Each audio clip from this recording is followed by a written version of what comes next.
ክፍል 1 የመዳረሻው መነሻ። ግራጫ ነጭ የሚጠቁርበትና ጥቁርም የሚነጣበት ሰፊ ግዛት ነው። የህይወት መልክ 10 እጁ ጥቁርና ነጭ፣ የቀረው ደግሞ ግራጫ ነው ሊባል ይችላል። ግራጫ የብርሃን ኩርፊያ ወይም የጨለማ ፈገግታ ሆኖ ይታያል። ግን ደግሞ ሁለቱንም አጣምሮ የያዘ ቀለምም ይመስላል።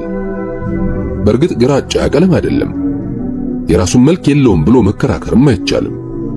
በሌላ በኩል ሁሉም ቀለማት በየመልካቸው የየራሳቸው ሰፊ የግራጫ ደርዝ አላቸው። ሰው የመሆን ሌላነትና ያውነትም በራሱ ሰፊ ግራጫነት ውስጥ ተሰውሮ ተገልጧል። እያንዳንዱ ሰው ሌላ ሰው፣ ሌላ ሰውም ያው እንደኛው ሰው መሆኑን መረዳት አንዱ ግራጫ የህይወት አተያይ ነው። ዶክተር ሌላ ሰው ከገባበት የግራጫ ሐሳብ ውስጥ የእህቱ ስልክ መንጭቆ አወጣው። እያወራ ማሰብና እያሰበ ማውራት ከስራው የተማረው የዘውትር ልማዱ ሆኗል። ነጭና ጥቁሩ እይታዋ የጋረዳት የእርሱን ግራጫ ዓለም መረዳት እንደተሳናት ከሚያስባት እህቱ ጋር መነጋገርና መግባባት እየተሳነው መጥቷል። እቴቴ ምንም ብልሽ የኔ ሐሳብ ሊገባሽም ሆነ ሊስማማሽ አይችልም አለ እጁን እያጎናጨፈ ከበረንዳው ወርዶ ክሊኒኩ ግቢ ውስጥ ወዲያ ወዲህ እያለ። የስልኩ ሞገድ ከቢሮው ውስጥ እየተቆራረጠ ስላስቸገረው ነው ወደ ውጭ ወጣው። ከታላቅ እህቱ ጋር ቀዝቀዝ ብለው የጀመሩት የስልክ ወሬ ወደ ጋለ ንትርክ ተቀየረ። የማይገባኝ ከሆነ ለምን ታዲያ አታስረዳኝም ብላ በደረቁ ስትስቅ የበለጠ ተበሳጨ። ሁልጊዜም እንደ ልጅ የምታየው ይመስሏል። እሺ አንድ ጊዜ በደንብ ስሚ። ለኔ ስኬትና ምቾት ስትኖር የምታገኛቸው የሥራ ፍሬዎች ናቸው እንጂ የምትኖሪላቸው የህይወት ጥሪና ዓላማዎች አይደሉም። የመኖር ትርጉምን ሊሰጥ የሚችል ኃይል በውስጣቸው የለም። እኔ ወደ አገር ቤት የተመለስኩት የህይወቴን ጥሪ ለመፈጸምና እድሜ ልኬን ሲያሰቃዩኝ ለኖሩ ጥያቄዎች መልስ ለማግኘት ነው። ይህንን ደግሞ ለንጹህም ላስረዳት ብሎ ሳይጨርስ አቋረጠችው። ስማ ሌላ በማየሙት እኔ ያንተን የማያልቅ የፍልስፍና ዲስኩር መስማት ሰልችቶኛል። ደግሞ እድሜ ልክን ስትሰቃይ እንደኖር ካላውቅም ነበር አለች ብስጭት፣ ምጸትና ትዕግስት ማጣት በተሸከመ ድምፅ። 11ኛ ክፍል ተማሪ ሆኖ ወደ አሜሪካ ሲሄድ ተቀብላ ያስተናገደችውና ያስተማረችው እሷ ናት። በመካከላቸው የ15 ዓመት ልዩነት በመኖሩ እንደ ሁለተኛ እናቱ ነው የሚያያት። እሺ ቆይ ምን አድርግ ነው የምትይ? እዚህ የጀመርኩትን ነገር ሁሉ በትኜ ብድግ ብዬ እንድመጣ ነው የምትፈልጊው? ብመጣ ስለምኑ ነው? ከዚህ በኋላ ሁሉም ነገር ተበላሽቷል። ስለዚህ ወደዚህ ያመጣኝን ጉዳይ ከጫፍ ሳላደርስ መመለስ አልችልም አለ ቁርጥ ባለ ድምፅ። ሊግባቡ እንደማይችሉ ቢገባውም ተስፋ ሳይቆርጥ የንግግሩን አቅጣጫ ቀይሩ ሁኔታውን ሊያስረዳት ያደረገው ሙከራ ሊሳካለት አልቻለም። ስማ ሌላ፣ ሚስትንና ልጆችን ለአንዴና ለመጨረሻ ጊዜ ለማጣት ካልፈለክ ይሄ ብቸኛ እድል ነው። ቆይ አንተ ግን ምንድን የነካ ነገር? ቢያንስ ልጆቹ አያሳዝኑም? እሷስ ብትሆን በዚህ ሀገር ኑሮ 2 ልጆች ይዛ ላይታች ስትማስብ ምንድነው ልብን እንዲያደነደነው አለች። የልጆቹና የሚስቱ ነገር ሲነሳ ሰውነቱ ሲግል ተሰማው። ውስጡ ማልቀስ ቢፈልግም ስሜቱን እንደምንም ተቆጣጠረው። ሰው በሌለበት ጫካ መሃል ወይም በተራራ ጫፍ ላይ ቆሞ እሪ ብሎ መጮህ አማረው። ሳያስበው የውጭ በር ጋር ሲደርስ ጥበቃው ስላልነበሩ በሩን ከፍቶ እግሩ ወደ አመራው አቅጣጫ ወጥቶ ሄደ። እህቱ ስታወራ ጆሮ ቢሰማትም በጭንቅላት ውስጥ ባለው የሐሳብ ጫጫታ ተውጦ በቀጭኗ የጠጠር መንገድ ቁልቁል ወረደ። ስልኩ ድንገት ሲቋረጥ አየት ታደረገውና ከእጁ ላይ አሽቀንጥሮ ሊወረውረው ፈለገ። እጆቹን ሱሪው ኪስ ውስጥ ከቶ በጸጥታ ቁልቁለቱን መራመድ ቀጠለ። ከዋናው አስፋልት ከመግባቱ በፊት ካለች አንዲት ሱቅ ገብቶ ፓኮ ሮዝማን ሲጋራ ገዛ። ከ15 ዓመት በኋላ ሲጋራ በእጁ ሲነካ የመጀመሪያ ጊዜው ነው። ወዲያው ወደ ዋናው መንገድ እንደታጠፈ አንዲት ትንሽ ካፌ በረንዳ ላይ ተቀመጠ። ከፓኮ ያወጣትን ሲጋራ እያፍተለተለ አመነታ። ሲጋራዋን እያነደደ በሚወጣው የሚትጎለጎል ጭስ ውስጥ ታፍኖ የውስጥ ስቃዩን ሊደብቅ ፈለገ። ቡና እንደወረደ አዘዘና ደጋግሞ በረጅሙ ተነፈሰ። መራራውን ጥቁር ቡና በትኩሱ ፉት ፉት ብሎ ጨለጠው። ከብዙ ትግል በኋላ ያወጣትን ሲጋራ እያመነታ ወደ መጣችበት መለሳት። ሙሉ ፓኮውን ጨምድዶ ከባዶ ስኒ ውስጥ ጨምሮ ጠቀጠቀው። ሂሳቡን ከሲኒው ማስቀመጫ ስር አስቀመጠና ወደ ዋናው መንገድ ገብቶ እግሩን ተከትሎ ተጓዘ። ፀሐያማ ሆኖ የዋለው የአዲስ አበባ ሰማይ ከወደ ሰሜን ምስራቅ በመጣው ጥቁር ደመና ሲሸፈን ከተማይቱ ፈክቶ የዋለ ፊቷን ባንዴ አጨፈገገችው። ሰማዩን ያጨለመው ዶፍ ያረገዘው ደመና የተሸከመውን ውሃ ከተማይቱ ላይ ለመዘርገፍ አቆብቁቦ ልብን በሚሰነጥቅ መብረቅ ንጉድጓዱ እያንባረቀ በማን አለብኝነት መጣው ይላል። ሳር ቅጠሉን እያነሳና እየጣለ የሚያፋጨው ንፋስ ደግሞ የደመናውን ክምር ከሰማይ ገጽ ላይ ሊያባርር ይመስል በምታ ነጋሪት አይነት ጥድፊያ ከወዲያ ወዲህ ይራወጣል። የኃያላኑ እሰጥ አገባ ያስጨነቃቸው ሕያዋን ፍጥረት ከመጠለያቸው ገብተው ሊሸሸጉ በየአቅጣጫው ይጣደፋሉ። የውሾች ጩኸትና የሰዎች ሩጫ፣ የታክሲዎች ውክቢያና የዛፎቹ ሿሻታ የፈጠረው ድብልቅልቅ ትርምስ ብረሩ የሚያሰኝ ልብ የሚያባባ ስሜትን ያጭራል። የአየሩ ቅዝቃዜና የሰማዩ ጥቁረት ሲጨምር መዝነቡ ቁርጥ እየሆነ መጣ። ሁኔታው ያላማረው ሌላ ሰው ፍጥነቱን ጨምሮ ወደ ክሊኒኩ አቅጣጫ ተመለሰ።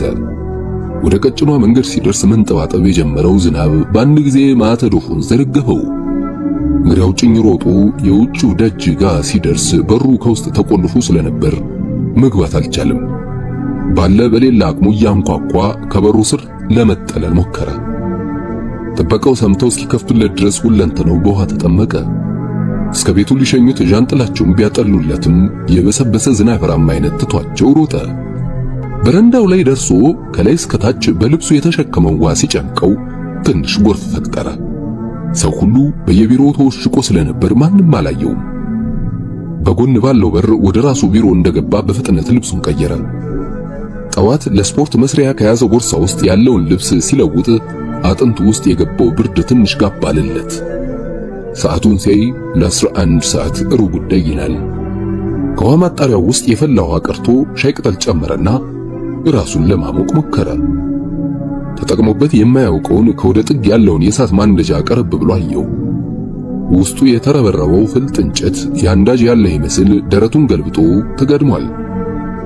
ወደ ካርድ ክፍል ደውሎ የጽዳት ሰራተኛዋን እንዲልኩለት ነገራቸው። በሩን አንኳኩታ አንገቷን ብቅ ስታደርግ ሰላም ካላት በኋላ ደጅ ወጥቼ ዝናብ ወርዶብኝ በብርድ መሞቴ ነው ባክሽ፣ እዚህ ምድጃ ውስጥ ያለውን እንጨት እሳት ብታያይዥልኝ ብዬ ነው፣ ክብሪትና ጋዝ ነገር ካለ በቂ ነው ያላት። ወይ በሞትኩት ብርዱ እኮ እንዲሁም አጥንት ይሰብራል፣ መጣው እስኪ ብላ በሩን መልሳ ዘጋችው። ብዙም ሳትቆይ እሳቱን አያይዛለት ስትወጣ ሶፋውን ሳብ አድርጎ ወደ እሳቱ ተጠግቶ ተቀመጠ። የበለጠ እንዲነድ እየቆሰቆሰ ብርዱ ያቆረፈዳቸውን እጅና እግሩን ጠጋ አድርጎ ለማሞቅ ሞከረ። ከተቀመጠበት ተነስቶ ትንሽ ወዲህ ወዲያ ሲል ቆየ። ወደ ጓሮ ከሚያሳየው ሰፊ መስኮት አንጻር ሄዶ እጁን ጨበጥ ላላ ያደረገ ጥቂት ቆመ። አሁን ዝናቡ ሙሉ ለሙሉ ቆሟል። በየዛፉ ቅጠል ላይ የተከማቸው ውሃ ወደ መሬት ይንጠባጠባል። ለመጥለቅ ጥቂት የቀራት ጀንበር የመጨረሻው ሙቀት አልባ ቀይ ብርቱካናማ ቀለሟን ፈንጥቃ በወረደው ዶፍ ለተወገሩ ፍጡራን ሐዘኔታዋን የምትገልጽ ትመስላለች። ሁሉም ነገር ረጭና ጸጥ ብሏል፣ ከሌላ ሰው ውስጥ ነፍስ በቀር። ወደ ሥራ ጠረጴዛው ዞርና ተጀምሮ የተከፈቱ ጥቂት መጻሕፍትን እየዘጋ ቆለላቸው።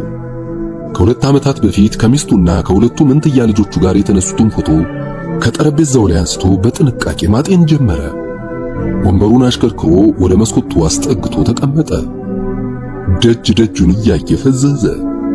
አሁን ፀሐይዋ ሙሉ ለሙሉ ጠልቃለች። ድንግዝግዝ ያለ የአመሻሽ ብርሃን በአካባቢው ላይ ተንሰራፍቷል። አይኖቹ በእንባ ግጥም ሲሉ የሚተናነቀውን ሳግ ለመቆጣጠር ምራቁን ዋጥ አደረገ። ፎቶውን ቀስ ብሎ ወደ ነበረበት መለሰው። ጠረጴዛው ላይ በአፍጥሙ የተደፋ ሌላ ፎቶ አነሳና በቅጽበት አይቶ አስተካክሎ አስቀመጠው። በልጅነቱ ከአባቱ ጋር ሲላፉ የተነሱት ነው። አባቱ ጥንቁቅ፣ ጽዱና ትጉህ ሰራተኛ እንደነበሩ ትዝ ይለዋል። ሰው ሁሉ እንዴት ይፈራቸው እንደነበር አሁንም አይኑ ላይ አለ። በፖሊስ ኮሚሽንና በማዕከላዊ ምርመራ ውስጥ ለረጅም ጊዜ ሰርተዋል። አቤቱ ሲፈነዳ የመቶ አለቃም ነበሩ።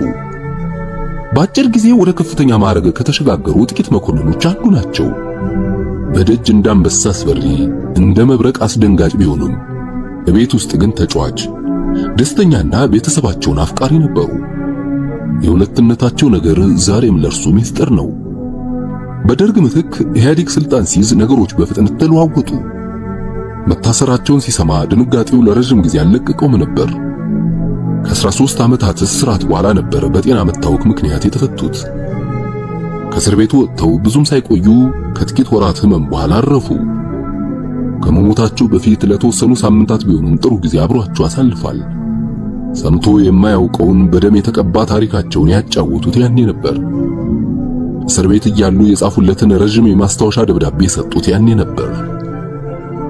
አሳዛኝና ዘግናኝ ኑዛዜ ትረካቸውን ባነበበ ቁጥር የሌላ ሰው ታሪክ እንጂ የደግ ተጫዋች አባቱን ታሪክ የሚያነባ አይመስለውም። በሕክምና በእርጅና የወዳደቀ ሰውነታቸውና በሐዘንና በጸጸት የተሰበረ መንፈሳቸው ከፊቱ አይጠፉም። በእነዚያ የመጨረሻ ቀናት ውሃ ቀርቶ ለመጠጣትና የገዛ ሰውነታቸውን ደግፈው ለመቀመጥ እንኳን አቅም አጥተው ነበር።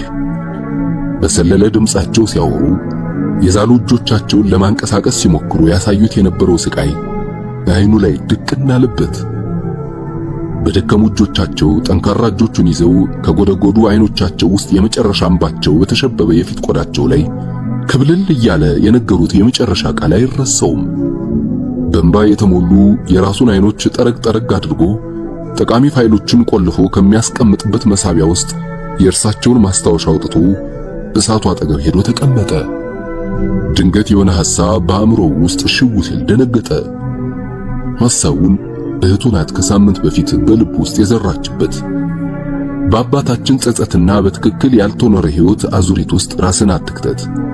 የሁሉም ሰው ያደራ ኃላፊነት የራሱን ሕይወት መኖር እንጂ በወላጆቹ ቆዳ ውስጥ ገብቶ የእነሱን ውድቀትና ጸጸት ማከም አይደለም የሚለው ቃሏ ትዝ አለው። ለመጀመሪያ ጊዜ በአባቱ ያደራ ቃል የታሰረ መስሎ ተሰማው። ስሜቱን አልወደደውም። ደብዳቤውን ማንበብ ሲጀምር ስሜቱን የሚጨቁን ሆኖ ታየው። አባቱ ያደረጓቸውን ስህተቶችና ብዙ ጸጸቶች የሚገልጹትን የመጀመሪያ ገጾች አንድ ባንድ ያነብና ጭምድድ አድርጎ ይይዛቸዋል። ከዚያም እጁ ውስጥ እንደ ኳስ የተደበለበለውን ወረቀት ከሚነደው እሳት ውስጥ ሲወረውረው ቦግ ብሎ ይነዳል። ወረቀቱ ወደ አመድ ሲቀየር እንደገና የሚቀጥለውን ክፍል ማንበብ ይጀምራል። ወደ መጨረሻው ገጽ አካባቢ ሲደርስ የያዘውን ገጽ ጮክ ብሎ ለራሱ ማንበብ ጀመረ። ልጄ ሌላ፣ እኔ አባቴን አይደለሁም፣ ብፈልግም መሆን አልችልም። አንተም እኔን አባትን ሳትሆን ሌላ ሰው ነው። አባቴ ጭቆናን ዕጣ ፈንታው አድርጎ የተቀበለ ጎስቋላ ጭሰኛ ገበሬ ነበር። ኑሮውን ከአምላክ የተሰጠ የ40 ቀን ዕድሌ ብሎና ተቀብሎ ኖረ። መወለዱ ሳይታወቅ በልጅነቱ አርጅቶ በድህነት እንደማቀቀ ሞተና በተወለደበት ሰፈር ተቀብሮ ተረሳ። እኔ ደግሞ የሱን ፈለግ አልተከተልኩም። ገና በልጅነቴ ዕጣ ፈንታዬን በእጄ አደረግኳት። የሕይወቴን ድርሻ ከማንም አለምንም ሊከለክለኝ የሚችልም አንዳች ሰው የለም የሚል ጠንካራ እምነት ነበረኝ። የማንም አሽከር አይደለሁም፣ ለማንም ጌታ መሆን አልፈልግም ብዬ ለራሴ ማልኩ። በወቅቱ አገር የተንቀጠቀጠችላቸውን የደጃዝማች መክቴን ብቸኛ ልጅ የነበረችውን ያንተን እናት ያገቧት ያለማንም እርዳታ ያለማንም ልመናና አቤቱታ ነበር። ፈተናው ቀላል አልነበረም። ያጋጠሙኝ መሰናክሎች ሁሉ ወደ ላይ ያወጡኝ መሰላሎቼ ናቸው። መሰላል ያላደረከው ችግር ብቻ ነው መቀበሪያ ገደል የሚሆንብህ። መፈቀርና መከበር ሰዎች የሚሰጡ ሳይሆን ላቀረብክላቸው ማንነት የምታገኘው ምላሽ ነው። የፈለግኩትን አገኘሁ፣ ያሰብኩትንም ሆንኩኝ። በዚሁ ትኩስ የወጣትነትና የስኬት ዕድሜ ላይ እኔና አብዮቱ እኩል ፈነዳን ማጋነን አይሆንም። አብዮቱ የቸገረውን ሁሉ ነፃ የሚያወጣ የድህነት ማክተሚያና የጭቆና ማብቂያ ብቸኛ ጎዳና ለመሆኑ ጥርጣሬ አልነበረኝ። የኛ ትውልድ የሶሻሊዝምን ትርጉም ለማወቅና የኮሚኒዝምን ፋይዳ ለመረዳትም ሆነ ለመጠየቅ ደንታውን ጊዜውም አልነበረው። አሮጌውን ማፍረሱ ላይ ስንረባረብ አዲሱ ምን ሊሆን ይችላል የሚለው ጥያቄና ሐሳብ አላስጨነቀንም ነበር። የተፈጠረው እንደ ኤሌክትሪክ የሚነዝር የለውጥ ማዕበል ከነሙሉ ውበቱና ግለቱ ለኛ አዲስ የሃይማኖት ጎራ፣ የነጻነት ጮራ፣ የብልጽግና ጎዳናና የጭቁኑ ሕዝባችን ብቸኛ ብሩህ ተስፋ ሆኖ ታየን። ወዲያው ከውጪ ወራሪና ከውስጥ ተቃውሞ ሲቀሰቀስብንና ከግራ ከቀኝ ሲያጣድፉን የማያበራ ወታደራዊና አብዮታዊ ቁጣ በውስጥ የተቀሰቀሰ። አየህ፣ ቁጣ ደግሞ ጨካኝና አብዲ ያደርጋል። የአብዮቱን ጠላቶች የደመሰስን መስሎኝ የአገሪቷን ምርጥ ልጆች ጨረስናቸው። ነጭ ሽብር አወጀብን ያልነውን ጸረ ሕዝብ ኃይል በቀይ ሽብር አጋይትን ያሸነፍን መሰለን። ነገር ግን በድርብ የሽብር እሳት አንድ ትውልድ ፈጅተን ባዶ ቀፎ ታቀፈን ቀረን። አብዮት ለሚባል ሐሳቡ ክቡር ሰው እንደ ቅጠል ረገፈ። አብዮታዊ እናት ሀገር ወይም ሞት በሚል መፈክር እሷን እናት ሀገርን በአመጽ ገመድ አንቀን ገደልናት። የልጆቿን ሬሳ በየአደባባዩ ጥለን የድል ጩቤ እየረገጥን ቀለድንባት። የያዛትን ገጽ መጨምደድም እሳት ውስጥ ለመጣልም አቅም አጣ። ማንበቡን አቋርጦ የቀሩትን ጥቂት ገጾች ከጎኑ ሶፋው ላይ አስቀመጠና ወደ መታጠቢያ ቤት ሄደ። ፊቱን ለሰስ ባለ ውሃ ታጥቦ ከመስታወቱ ውስጥ ባለው የራሱ ምስል ላይ አፈጠጠበት። ፀጉሩና ጢሙ ማደግ ጀምሮ ሌላ ሰው ሳያስመስለው አልቀረም። በግዱ ፈገግ እያለ አገጩን አሻሸ። የለበሰውን የስፖርት ቱታ ጃኬት ሙሉ ለሙሉ ዘጋው። መስኮቱ አጠገብ እንደገና ቆሞ ይህንን ደብዳቤ ማቃጠሌ ልክ ነው አይደለም እያለ ወደ ቢሮ ተመለሰ። ወደ ጓሮ ከሚያሳየው ትልቅ መስኮት አንጻር ቆሞ ደጅ ደጁን እያየ እየጨላለመ ያለው ደጅ ላይ መልሶ አፈጠጠበት። በዚህ መሃል አንድ ነገር ከፊቱ ካለው የመስኮት መስታወት ጋር ሲላተም ከሐሳቡ ነቃ። በዚያው ቅጽበት ከመስኮቱ ላይ ተንሸራታ ወደ ታች ስትወድቅ ወፍ መሆኗን ገመተ። በመስታወቱ በኩል ወደ ታች ሊያያት ቢሞክርም አልቻለም። የደጁ ብርሃን በመደብዘዙ ወይም በውሃ ልኩ አንጻር ካሉት አበቦች መሃል ወድቃ ተሸጉጣ ሊሆን ይችላል ብሎም አሰበ። መስኮቱን ሲከፍተው ከደጅ ያለው ቀዝቃዛ የነፋስ ሽጉታ ፊቱን ሲገርፈው የወፎቹና የነፍሳቱ ጫጫታ ደምቆ ከጆሮው ሲዘልቅ ከገባበት ሐሳብ ውስጥ ሙሉ በሙሉ ነቃ። ሳያይ እንዳይረግጣት እየተጠነቀቀ በመስኮቱ ዘሎ ወጣ። ሳርና አበቦቹን እየገላለጠ ቢፈልጋትም ሊያገኛት አልቻለም። በመጨረሻ ከአንድ ጥግ ላይ የሚንቀሳቀስ ነገር አይቶ ጠጋ ሲል በጀርባዋ ክንብል ብላ አገኛት። የሞተች መስሎ ታዘነ።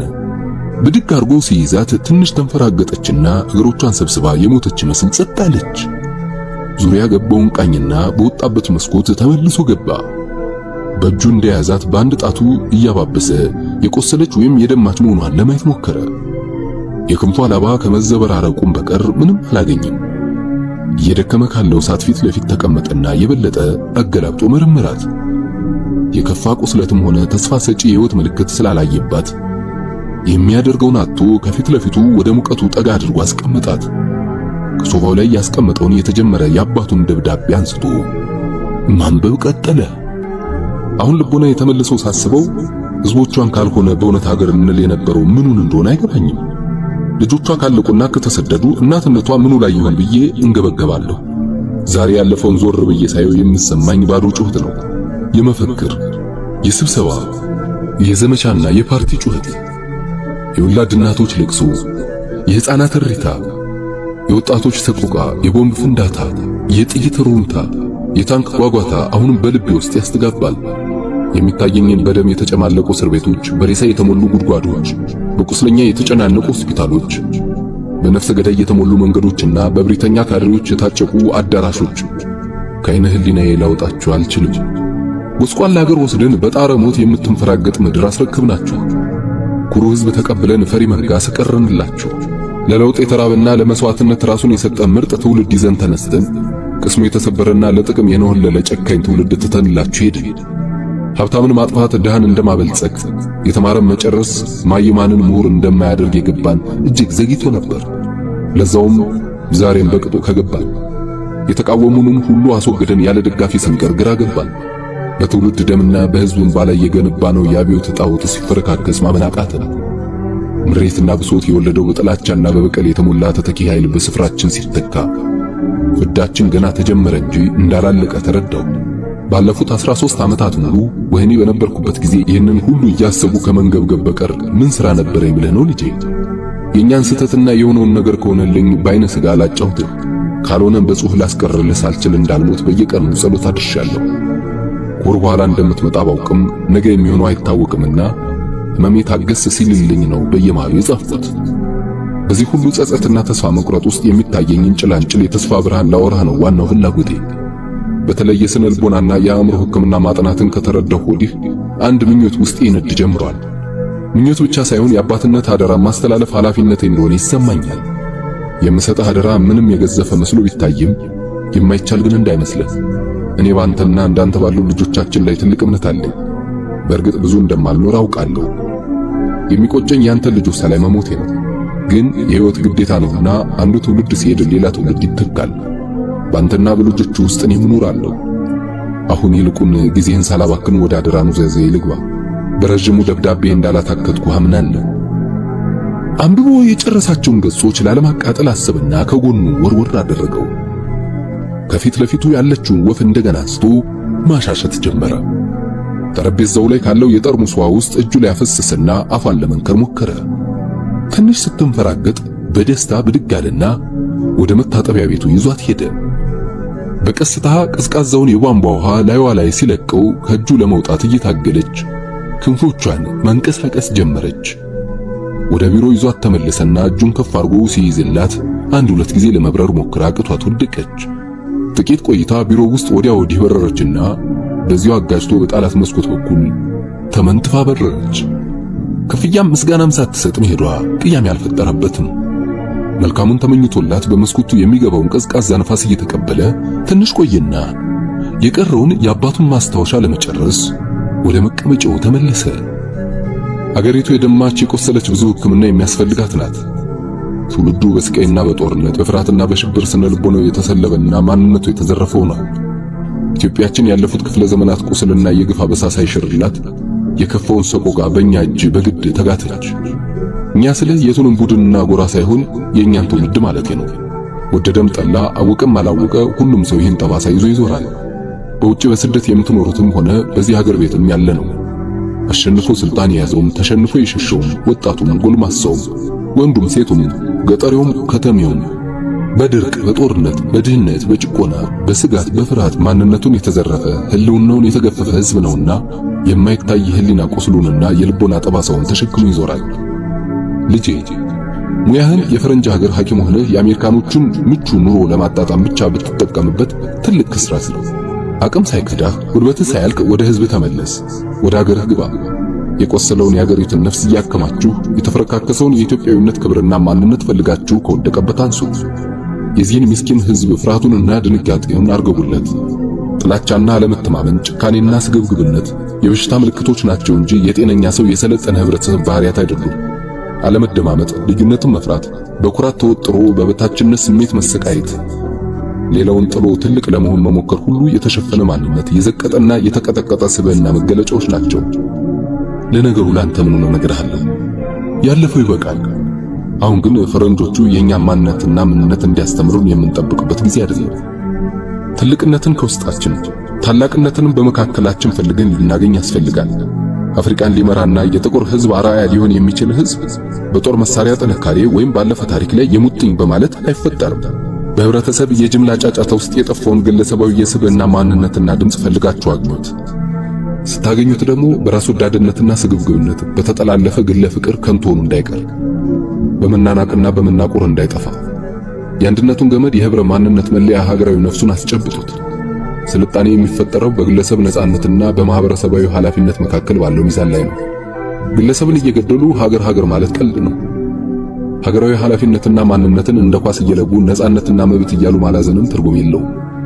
የኢትዮጵያንና የልጆቿን ፈውስ እድገት ብልጽግናዋንና ከፍቷን በሰው ህይወት ክቡርነትና እኩልነት ላይ መስርቱት። ሰው መሆን በራሱ እጅግ የከበረ ምስጢርና ድንቅ የጥበብ መደምደሚያ ነው። ሰውነት ከጾታና ከእድሜ በላይ ነው። ከብሔርና ቋንቋ ይረቃል። ከቁሳዊ ሀብትና ሃይማኖታዊ ቀኖናም ይገዝፋል። ያንተ ሥራ ይህንን በየልቦናውና በየቤቱ እንደገና መፍጠር ነው። የአባቱን ማስታወሻ አንብቦ ሲጨርስ ከሳት የተረፉትን ገጾች እንደያዘ ባደረገው ነገር ተደናግጦና ተጸጽቶ ከሳቱ አካባቢ ዞር አለ። በግራ እጁ አጣጥፎ በያዛቸው ከሳቱ የተረፉ ጥቂት ገጾች ከንፈሮቹን እየጠበጠበ በተደበላለቀ ሐሳብ ውስጥ ገብቶ ተናጠ። የትናንትን ጸጸትና ጥፋት በነገ ተስፋና ህልም ማከም ይቻላል ብሎ ለማመን ከራሱ ጋር ግብግብ ገጠመ። የብዙ ትውልድን መከራና በሳ ለመፈወስና ለማዳን አባቱ እንደጻፉለት መልሱ በእርሱ እጅ ላይ አለ ብሎ ማመን ከበደው። ተስፋ መቁረጥና ማሸነፍን አማራጭ አድርጎ ማየት ግን አልፈለገም። እንደ ወፏ ከፊቱ የተጎበረውን ጨለማ ሰንጥቆ ለመብረር ተመኘ።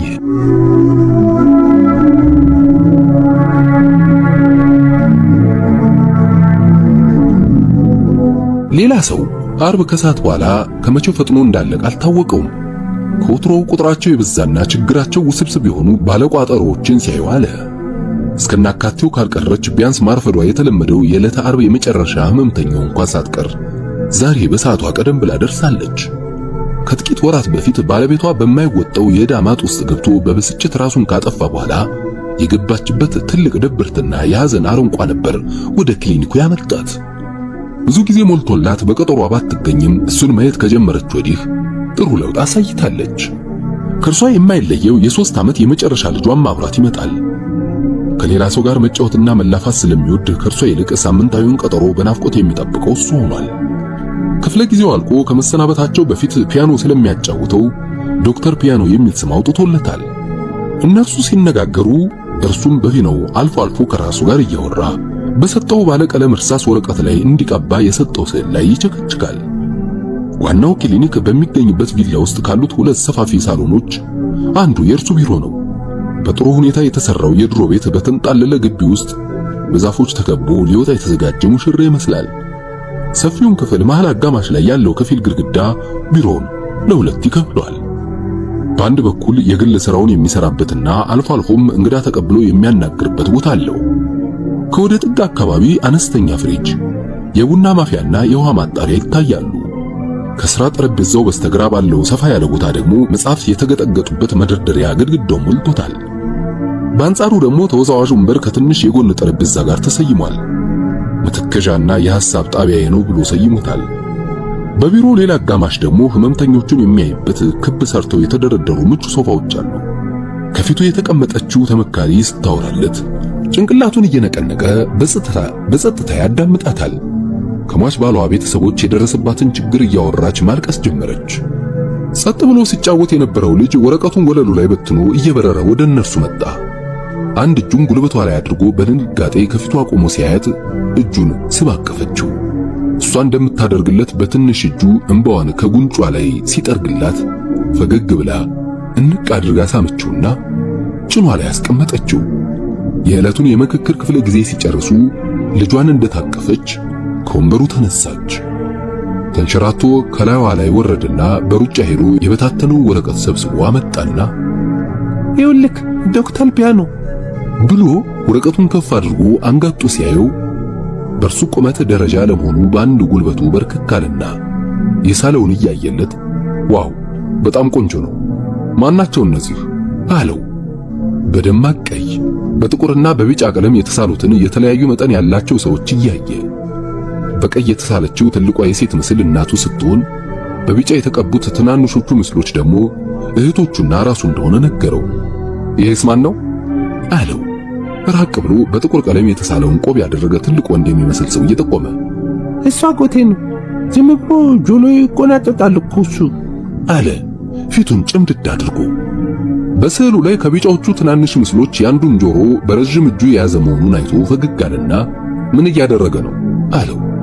እንዴ ጆሎ እየተቆናጠጠ ነው፣ የሚቱን ጆሎ እኮ ነው የሚቆናጠጥ፣ እኔ ሮጬ ነው የማበልጠው አለ ግንባሩን ቅጭም አድርጎ። ይሄኛውስ አለው በሰማያዊ ቀለም ከወረቀቱ አናት ላይ የተሳለውን ባለክንፍ የመሰለ ሰው እየጠቆመ። እንዴ እሱማ አባቢ ነው፣ ወደ ሰማይ ቤት ሲበር ነው። ሌሊት ሰው ሁሉ ሲተኛ ደግሞ ቀስ ብሎ ይመጣና እይት አድርጎን በጠዋት ብን ብሎ ይጠፋል እኮ አለ አይኑን አብዙዞና አፉን አሹሎ እጆቹን እንደመብረር ወደ ላይ ያደረገ። በወሬው የተገረመችው እናቱ አንዴ ስዕሉን አንዴ ልጇን እያየች ታዳምጣለች። በላ ዶክተር ፒያኖ አጫውተኛ ብሎ ወደ ፒያኖ ሮጠ። አጠገቡ ተቀምጦ አብሮት ቁልፎቹን እየነካካ አጫወተው። ጊዜው እየመሸ ስለነበር በሌላ ጊዜ እንደሚቀጥሉ ቃል ገባለትና ታቅፎት ተነሳ።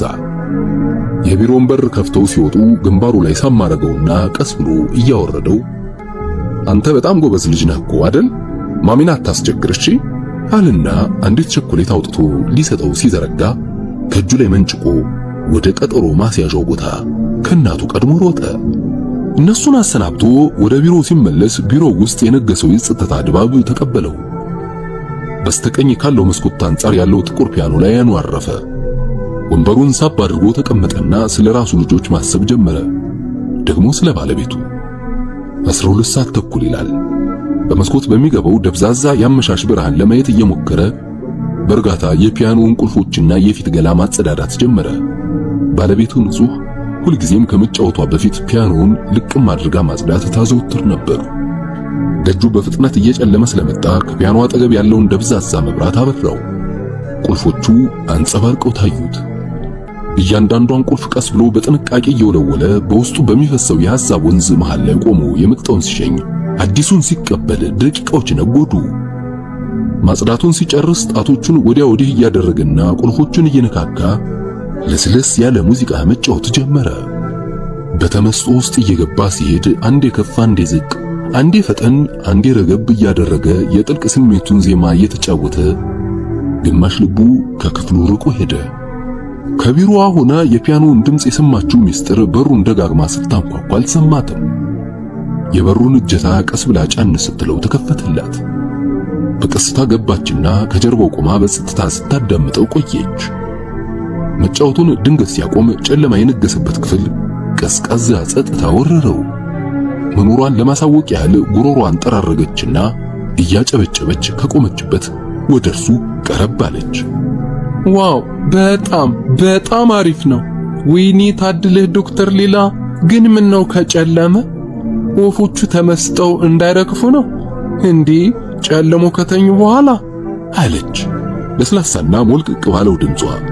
ክፍሉ ውስጥ ሌላ ሰው ይኖራል ብሎ ስላልጠበቀና መኖሯን ስላላወቀ ድንግጥ ብሎ እንዴ መጣውም የለም እንዴ አስደነገጥሽኝ እኮ መቼ ነው የገባሽው ልጄ አለና ግማሽ ሰውነቱን ወደ እርሷ ዞሮ ሊጨብጣት እጁን ዘረጋላት። ጠጋ ብላ ጉንጩን በጉንጩ አጋሽታ ሰላም እያለች ባንኳኳ አንተ ለራስህ በሙዚቃው ተመስጠህ ምንም አትሰማ ከምረብሽ ትንሽ ላዳምጥህ ብዬ በቆምኩበት በቃ ሙዚቃው እኔንም ይዞኝ ሄደ። ያለሁበትንም ማስረሳኝ እኮ። አቤት እንዲያው አሁን ይሄ ምኑ ነው እንኳን ያሉበትን ሊያስረሳ አለ የጨበጠውን እጇን እየለቀቀ። የምር ዶክተር ሌላ በጣም አሪፍ ነው። ምን ነው ትንሽ አልጨለመብህም ወይስ ፈልገው ነው? ቢሮ እኮ የተወረረ መስሏል። በአርብ ምድር ደግሞ እስካሁን እንዴት አልወጣህም? ኧረ ገና አሁን መጨለሙ ነው ደግሞ ደብዘዝ ባለ ብርሃን ውስጥ ሆኖ ወይም ጨለም ሲል መጫወት ደስ ይለኛል። የሆነ ሙድ ይፈጥራል። አብሪው መብራቱን ከፈለግሽ። አንቺስ ዛሬ እንዴት ገባሽ? በግራ እጁ ጥቂት የፒያኖን ቁልፎች መነካካቱን ቀጠለ። ግድግዳው ላይ የተለጠፉት መብራቶች ከየማዕዘኑ ሲበሩ ቢሮው በብርሃን ፈሳሽ ተሞላ። ምን እባክህ ለረጅም ጊዜ ጠፍተውብኝ የነበሩ ለምክር የማያቸው ቤተሰቦች ነበሩ። ያለ ዛሬ አይመቸንም ስላሉኝ እነሱን ለማየት ብዬ ነበር ወደ 10 ሰዓት ላይ የገባሁት። የባልና ሚስቱ ጠብ ልጆቹን መከራቸውን አበላቸው። አንተስ እንዴት ነበር ቀንህ? አለችና ከጥግ አካባቢ አንድ ወንበር ሳበችና ወደሱ ዞራ ተቀመጠች። ደና ምንም አይል። ዛሬ ትንሽ ቢዚ ነበርኩ። ሌላው ያው ነው። ሁሉም ነገር ባለበት አለ። ምን ይሆናል ብለሽ ነው? አለ ትንሽ ትክት ባለው ድምፅ። ጀርባውን ለፒያኖ ሰጥቶ እጆቹን አቆላልፎ ባነባበራቸው እጆቹ ላይ ጫናቸው። ለጥቂት ጊዜ ሁለቱም ጸጥ ብለው ቆዩ። ያለበት ሁኔታ ቢያሳስባትም እንዴት አድርጋ ልታወራውና ልትረዳው እንደምትችል ግራ ገባት። ዶክተር ሌላ አይኖ የራስን ጉዳይ ለሰው ማውራት ላንተ ምን ያህል በጣም ከባድ ሊሆን እንደሚችል ግን ደግሞ አላደን ዝም ብዬ ሳስበው አስቸጋሪ ሁኔታ ውስጥ እንደሆንክ ይገባኛል። ራስን እየጎዳህ እየመሰለኝ ምንም ላናደርግልህ አለመቻላችን በጣም ያስጨንቀኛል። ግን እንዲያው ቢያንስ የምታወራው ሰው አለ አለች ፊቷን ቋጠር ፈታ እያደረገች። በቀኝ መዳፏ አገጯን ደግፋ የውስጥ ስሜቱንና ሐሳቡን ለመረዳት ይመስል ባደገ ጢም ውስጥ የተደበቀ ፊቱን ሐዘኔታ በተሞሉ አይኖቿ ልትበረብር ሞከረች። በረጅሙ ተነፈሰና አይ ደህና ነኝ እኮ ያው ትንሽ ማሰብና ማላደል አንዳንድ ነገሮች መልክ እስኪይዙ ጊዜ ይፈልጋል መሰለኝ። እኔ እንጃ ምን የሚወራ ነገር አለ ብለሽ ነው ብሎ በማመንታት አይነት ዝም አለ። እኔማ ወደ ቤት ለመሄድ ለወጣ ስል ፒያኖን ሰምቼ ሰላም ልልህ ነበር አመጣጤ። ሙዚቃውን ስሰማ ሳላስበው እዚሁ ቀልጬ ቀረሁ እንጂ አለች ምን ማለት እንዳለባት ግራ ስለገባትና ጸጥታው ስለከበዳት። እንደምንም ፈገግ ብላ አየት አደረገችውና ደጁን የዋጠውን ጨለማ አልፋ በመስኮቱ አሻግራ ለማየት ሞከረች። ትከሻዋ ላይ ጣል ያደረገችው የሙዚቃ ማዳመጫ ገመድ ብዙ ጊዜ ከጆሮዋ ወይ ከአንገቷ ላይ አይጠፋም።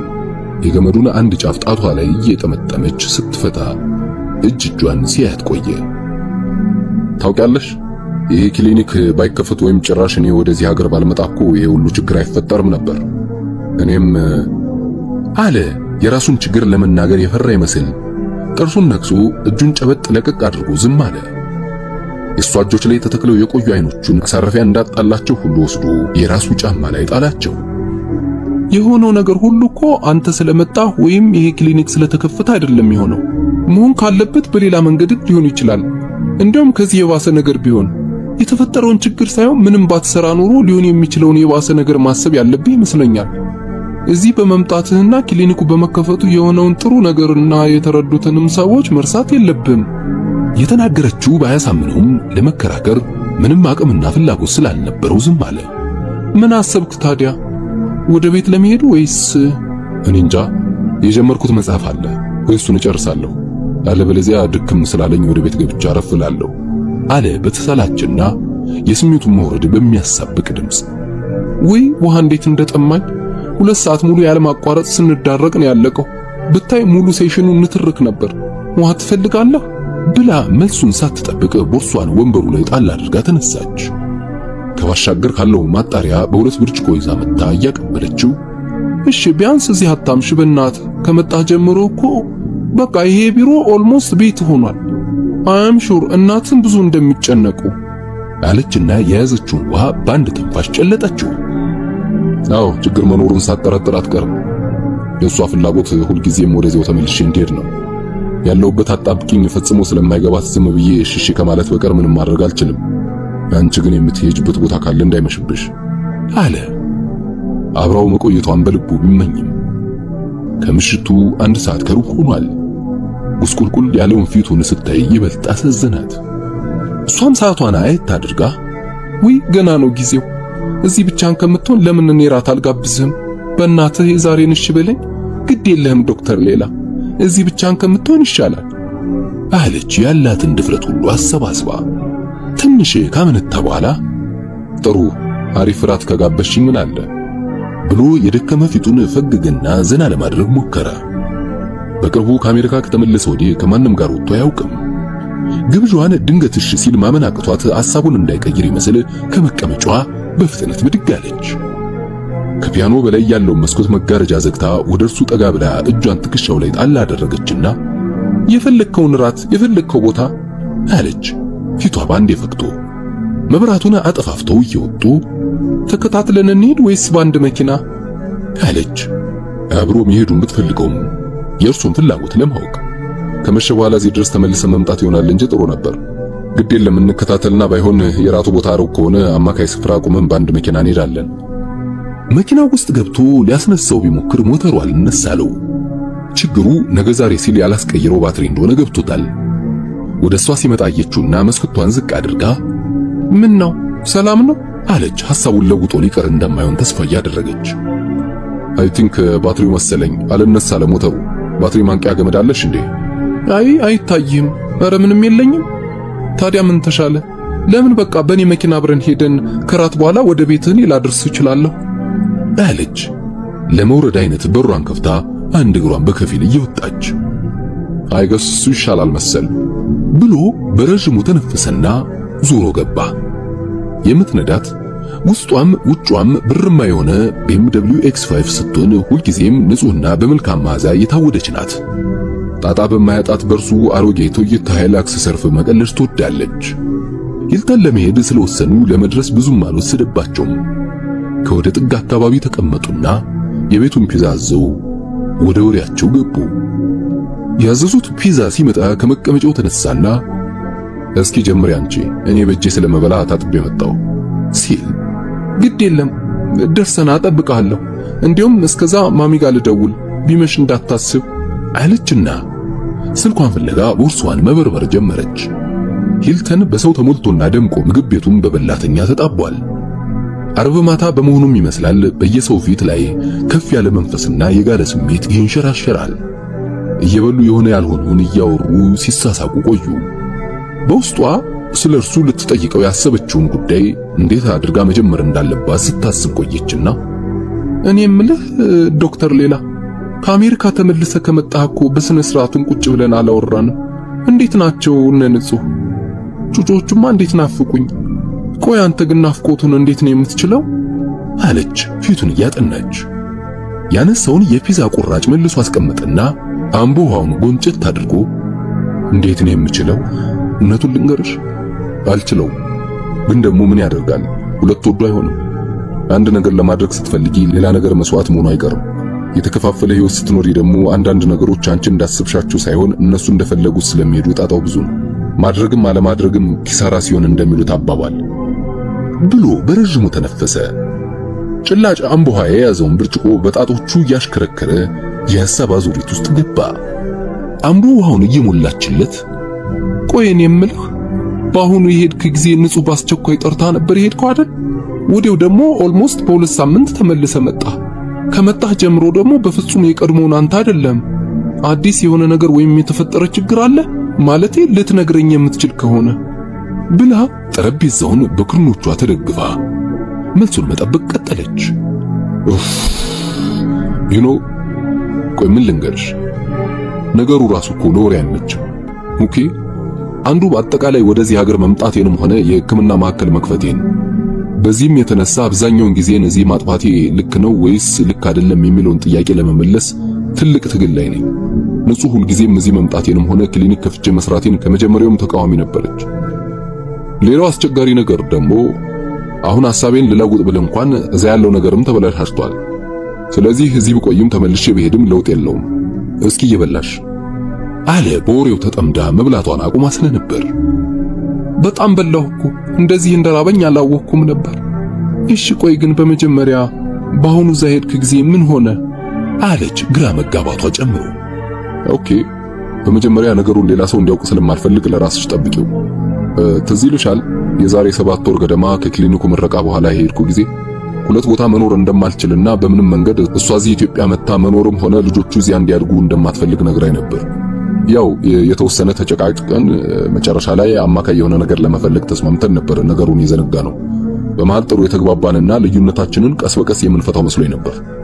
ማመን እኮ ነው የሚያቅተው አልና ትንፋሹን ያዝ አደረገ። ሁሌም ውጥረት ሲሰማው እንደሚያደርገው እጁን ጨበጥ ፈታ አድርጎ ንግግሩን ቀጠለ። ያው በአሁኑ በአስቸኳይ እንድትመጣ ስትለኝ ለኔ የመሰለኝ ወይ ልጆቹ ታመው ወይ የሆነ ነገር ተፈጥሮ ነበር ሲል ቀጥል በሚል አይነት አይኖቿን እሱ ላይ እንደተከለች ጭንቅላቷን ነቀነቀች እና ገና ስደርስ በጣም ነበር የደነገጥኩት።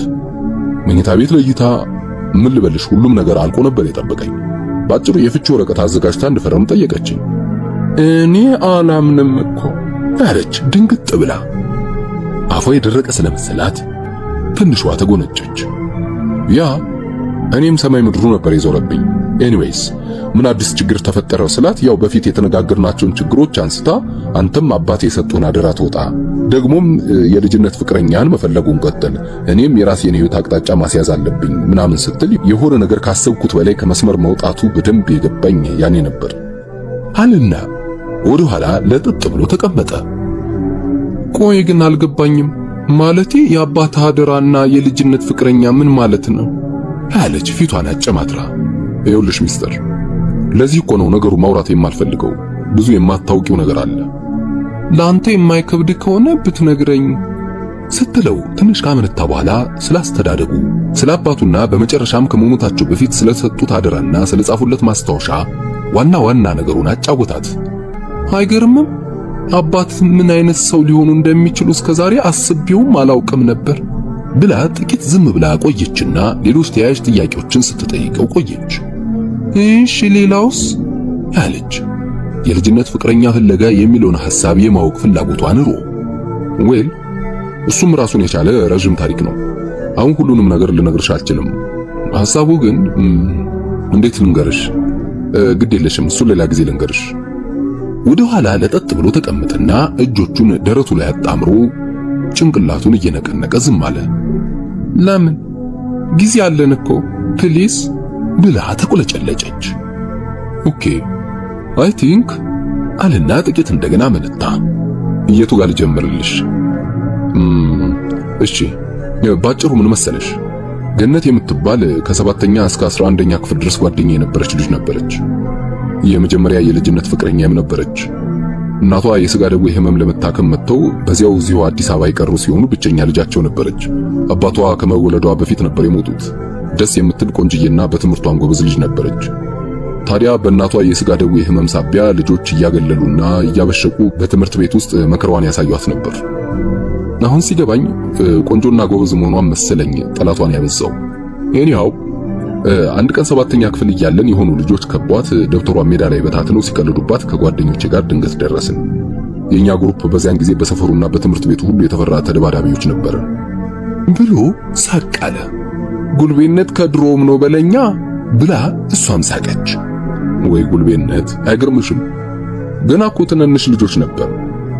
አሁን ሳስበው የኔን አባት ሰው ሁሉ እንደ ጦር ነበር የሚፈራው። ለዚያ ይመስለኛል ደፍሮ የሚናገረኝ ሰው ያልነበረው።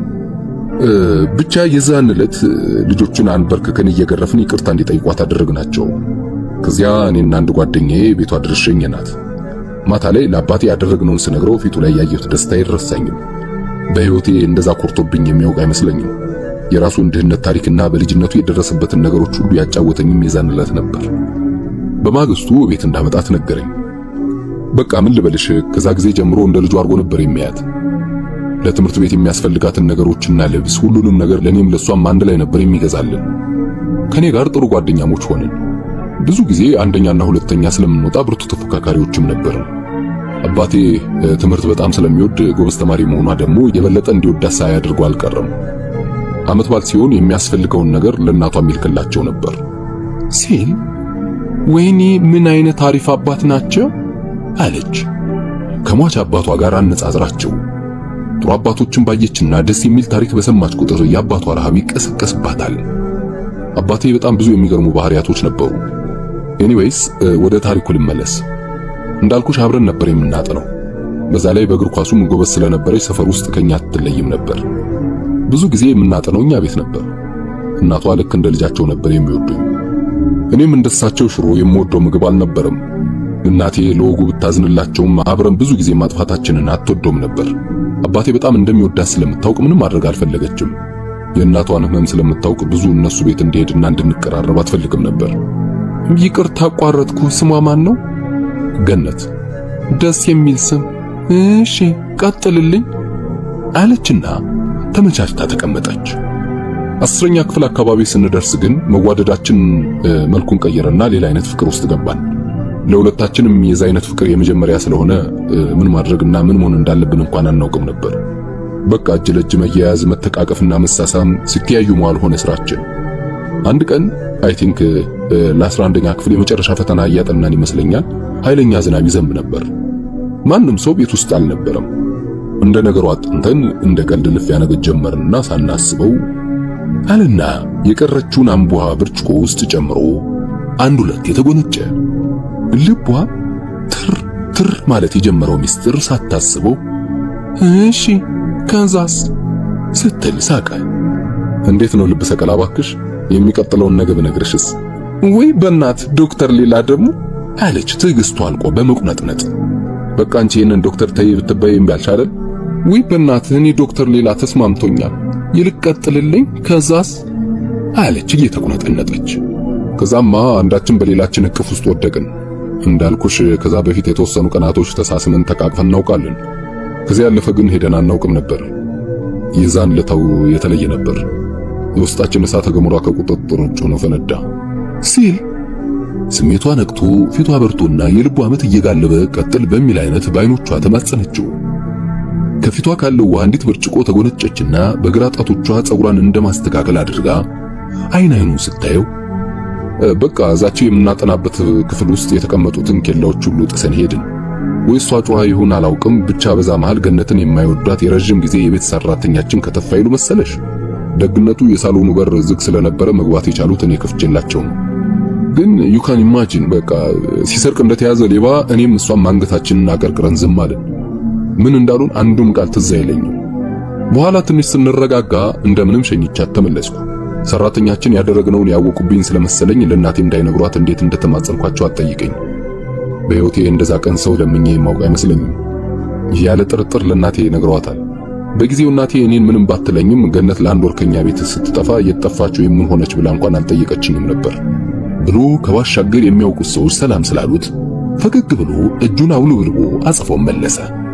ፊቱን አሻሽቶ ወሬውን ሊቀጥል ሲል አባትስ ምን አሉ? ኦ ሶሪ እኛ አልነገርኩሽም ለካ። እሱማ ገና 10ኛ ክፍል ስንገባ አካባቢ በስራ ተቀይሮ አስመራ ሄዶ ነበር። እሱ ቢኖር ኖሮ ብዙ ነገር ሌላ መከይዝ ነበር። ኤኒዌይስ ብሎ ትንሽ ተከዘና ቀጠለ። እንደነገርኩሽ የሁለታችን መቀራረብ እናቴን በጣም ሳያሳስባት አልቀረም። ከዚያ በኋላ ገነት እኛ ቤት ለመምጣት ፈጽማ አሻፈረኝ አለች። በደጅ ግን መገናኘታችንን ቀጥለን ነበር። በዚህ መሃል እኔን ከዛ ዘወር ማድረጉ እንደሚሻል እናቴና አሜሪካ ያለችው ታላቅ እህቴ ሳይደሉትብኝ አልቀሩ። ትምህርት ቤቱ እንደተዘጋ ክረምቱ ሲጀምር ወደ አሜሪካ ለመሄድ የሚያስፈልገው ወረቀት ሁሉ ማለቁን ሲነግሩኝ ማመን አልቻልኩም። ሐምሌ አጋማሽ ላይ ወደ አሜሪካ እንደሚሄድ ሲነገረኝ እኔም ገነትም ሰማይ እየተደፋብን መሰለን። የመለያየት ፍርሃታችን ደግሞ የፍቅራችንን እሳት የባሰ አጋለው። ወደ አሜሪካ መሄጃዬ ጥቂት ቀን ሲቀረው ገነት ደብዞ አጠፋ። ወይ ምን ነው አለች ሚስጥር ሳታስበው ድንግጥ ብላ። አላውቅም።